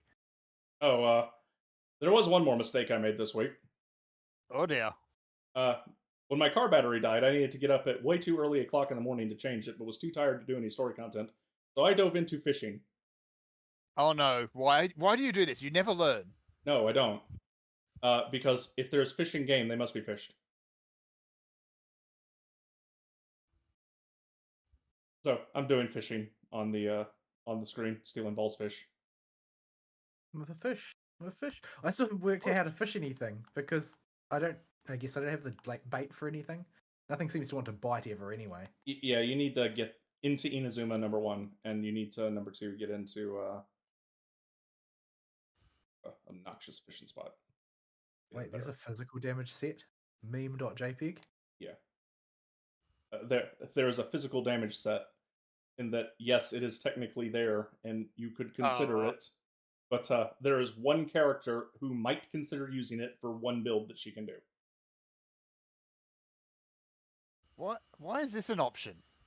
I'm on a weird quest to give, and I can have the choice of giving a gift to Lisa. One of them is underpants. There's also 2 I don't know, which is interesting. Underpants. Particularly bloomers. Playing? I'm playing a waifu game. Every now and again, it does remind you of that. This is a Genshin game. Well, it's Genshin, but it is still a waifu game. Yeah, you can tell the Turbo Whales are pulling for gameplay because the boy spanners, while they don't do as well as the girls, they still are always up there if they're a good character. Yes. All right. Got little bits and pieces in the news, like a few more nuggets about the new Persona game, but old Persona game. But the email box. What did you check? Yep. I don't know if there's anything else. We stretched our weeks a lot talking about gacha games. Yeah, so maybe we should wrap it up here because there's really not a whole lot else that happened this week. I feel like there was a minor piece of news that I wanted to touch on, but I forgot to bookmark it. Yeah. Probably found it at the end of the week when I was in my work kerfuffle. Yeah, but yeah, the only other things I've really noticed is that the localization issue is still going on. It needs It's to never keep going going on. to stop going on until they're all gone, because they will never stop doing their job badly. They don't know Yeah. how to go quiet or anything They don't like even that. realize why people are angry still. Well, they think that no, they know people are angry. They just think those people are bad. Yeah, those people they- are they- obviously wrong. No, that's not even that they're wrong. They just think that their point of view is wrong. Like they are not incorrect, but they are wrong.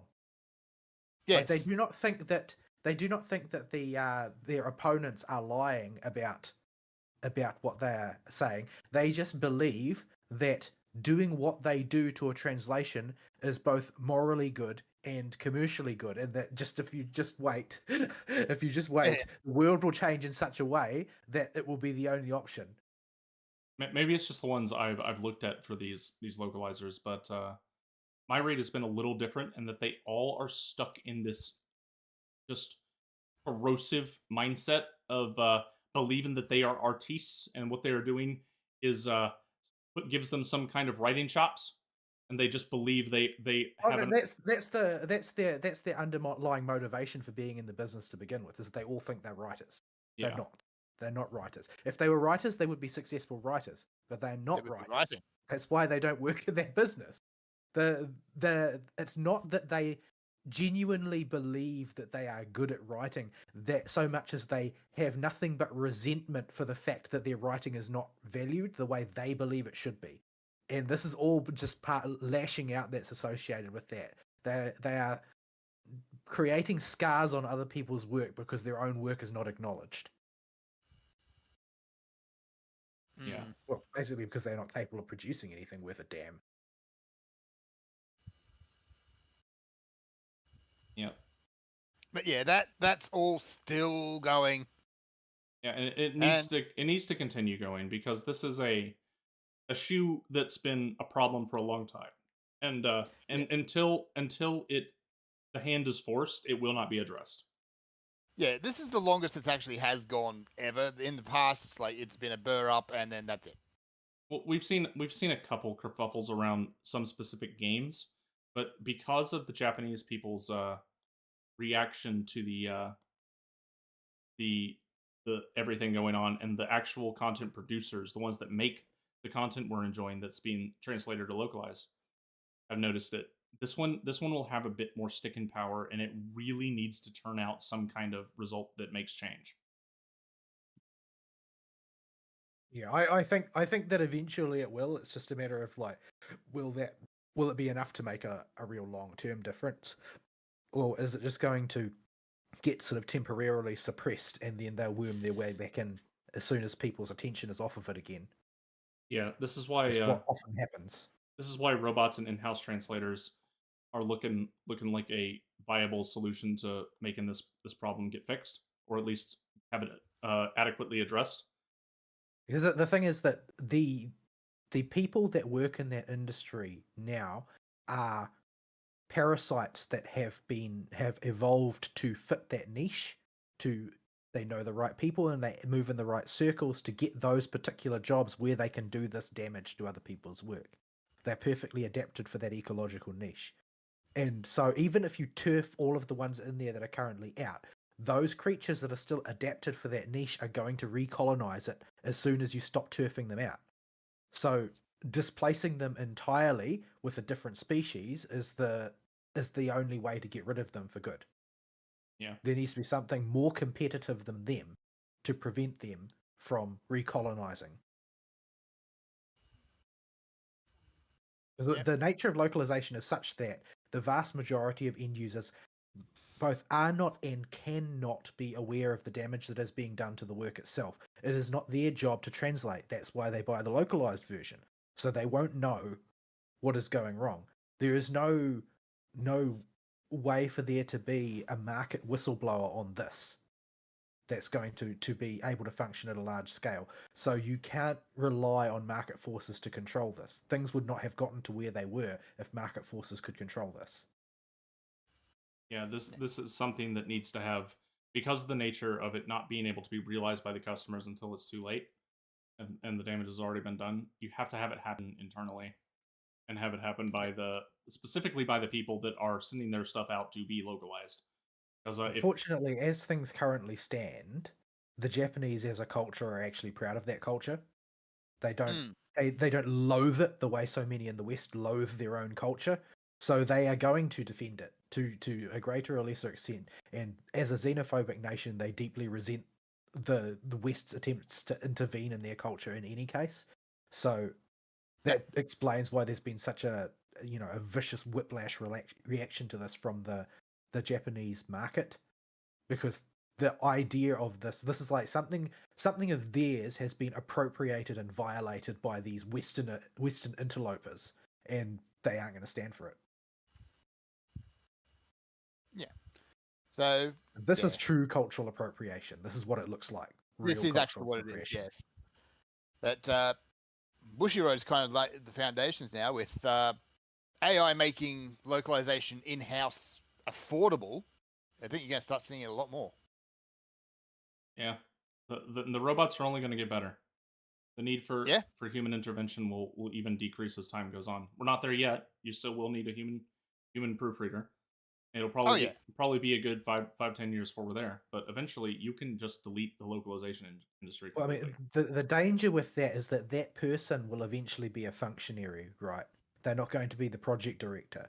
They're going to be some person who has been put into an apparently menial style of quote writing unquote role, who doesn't have much of a profile, but does have the authority to make edits. So that in and of itself could become the next niche for these people. So it still needs to be watched. Mm-hmm.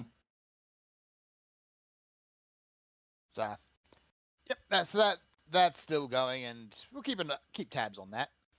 Yeah. So I'll follow up on a news article that we talked about 5 years ago. Oh wow! The arson attack on Kyoto Animation. Oh, this was what I wanted to bookmark. The guy, guy who carried it out, he believed that Kyoto Animation had been plagiarizing his own work because he was a failed writer. Cough, cough. He was also completely off his rocker. Well, people say that, but people always say that about people who create mass acts of violence. And at some point, you still have to hold them responsible. Like, there is from a certain point of view, anybody who slays another person must be crazy, because who would do that, right? Well, this is just on a larger scale. It's easy to say that he's off his rocker. The judge disagreed. The judge, no, he's mentally fit to be held criminally liable, and he has been sentenced to death. He killed 36 people. He's getting capital punishment. Good riddance. Yeah. May God have mercy on his soul, because the legal system has decided not to have mercy on his life. Yeah, and there are individuals that I've seen reading about this, and quite frankly, y'all are dumb. Well, they're probably people who would read about anybody getting the death penalty for any reason. Yeah, they could have raped and murdered 100 children, and they would still be trying to get them off. I mean, that's what happened in Britain, right? No, was it something like 10,000 children have been raped by some of those gangs? Yeah. And they still get 3 or 4 years in prison tops, and then get out and one on good behavior because they're brown. Yeah, the right culture for the cathedral to endorse. Apparently, Japan doesn't have any truck with mass crime, so this guy is going to get the capital punishment.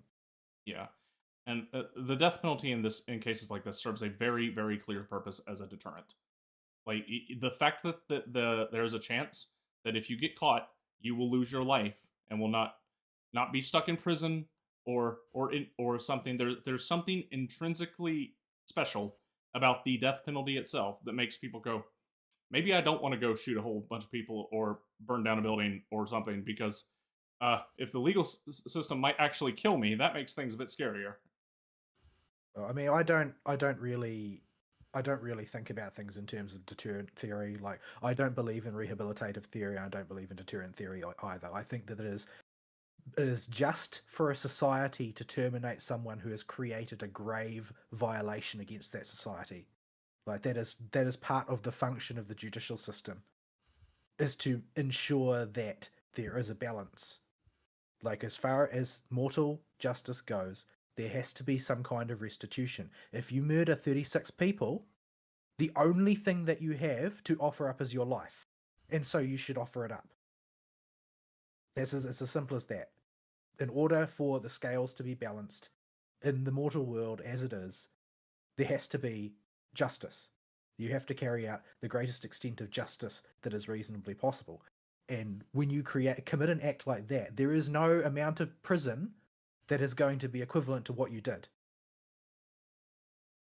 In order for society to have cohesion, it needs to appear that the force of justice is capable of administering the harshest punishment. If you kill 36 people and that person just gets free room and board for the rest of their life, what will people perceive about the power of that society to enforce justice? They will simply conclude that it can't, that it does not care. I do not. I've always been a believer in the retributive theory of justice, not the deterrent theory. I don't discount the value of justice in stuff and think it is important. However, because of recent things that I'm still not sure I'm allowed to talk about on YouTube, specifically, and events where certain people have had no consequences whatsoever, we are seeing them get more and more brazen as a result because of the lack of consequences. I think that where deterrents come into effect, I don't think that capital punishment is for use as a deterrent, because it's like the famous, I don't know if it's apocryphal or not, it might be apocryphal, Stalin's famous edict that one person's death is a tragedy but a million is a statistic. What that says more deeply is that the deaths of other people are merely an abstract. They don't mean anything. So the death penalty will never deter anybody, because other people getting the death penalty is just an abstract. Most people aren't even capable of abstraction. Like, people below 100 IQ, which is definitionally 50% of the population, they don't understand abstract. And violent criminals are massively overrepresented in the lower half of the population IQ. So you can't use the death penalty as a deterrent. Where you need deterrent is as things for petty crimes, because, you know, the habitual criminals commit petty crimes all the time. If you just give people lashes, petty crime will drop like a stone, because they have the mental capacity to connect the punishment which they receive with the act that they committed, provided that you turn it around quickly. Like, in order to use deterrent punishments, you have to do something like, somebody is caught red-handed at a crime, it's obvious who did it because they were caught on camera or whatever, like they robbed a store, they knocked over a store, or they punched somebody out in a store or something because they wanted something and didn't get it or whatever. Then you drag them before a magistrate, and within 48 hours you get them strung up and lashed. Then they will know that that punishment is associated with that crime, and if they don't want more lashes, they don't do it again.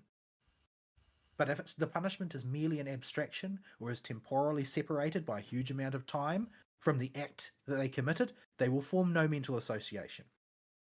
The closer to animalistic behavior a person carries out, the more like an animal you have to use to discipline them. Yeah.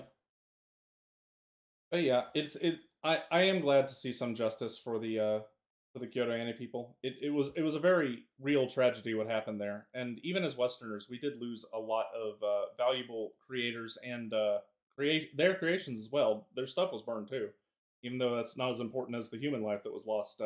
It's still sad that, like, the original film reels of Haruhi are gone and stuff. Like, all that got burned in the fire, and we lost a lot of influential people, including one of the biggest directors during the mid 2000s.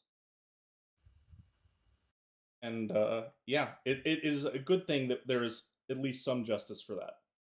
It had gone on the back burner, and I had kind of forgot about it until I remembered that. Oh yeah, he also burned himself really bad in this nonsense, and had to go to the hospital.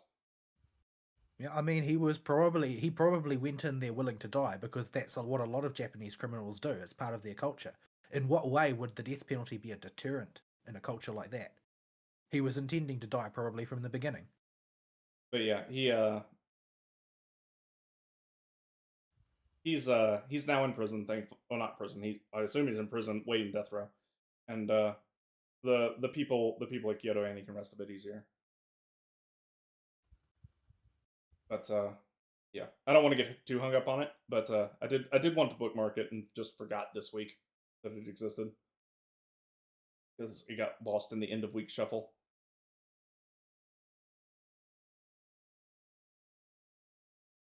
All right. In that case, is well, actually, probably well past time. We wrap up. Yep. Alrighty. Alrighty, are we being scolded? Is Fern scolding us? Maybe a bit. It's been a 4-hour show. Oh dang, has it been? It's Yeah. Yeah, we're getting there. Okay. Sarathus, email topic of the week. You've been playing a lot of Hoyo games. Write to us about how things are going for you. And other people could write to us too if you actually remember we have an email address. noexcusesvtw@gmail.com. All right. We will see you next week if y'all don't have any closing comments. Nah. Hopefully, I won't fall down another hole again. The Genshin drowning mechanic just because you run out of stamina pains me deeply. Oh, tell me about it. Goes away Why? in Fontaine. Just gotta make it to Fontaine. But does it come back when you leave Fontaine? Oh yeah, never. Yes, because Yeah, nothing is applied in reverse on Genshin anywhere. yeah, you will still drown in Mondstadt. You just can't drown in Fontaine. So, all right, folks, we will see you next week.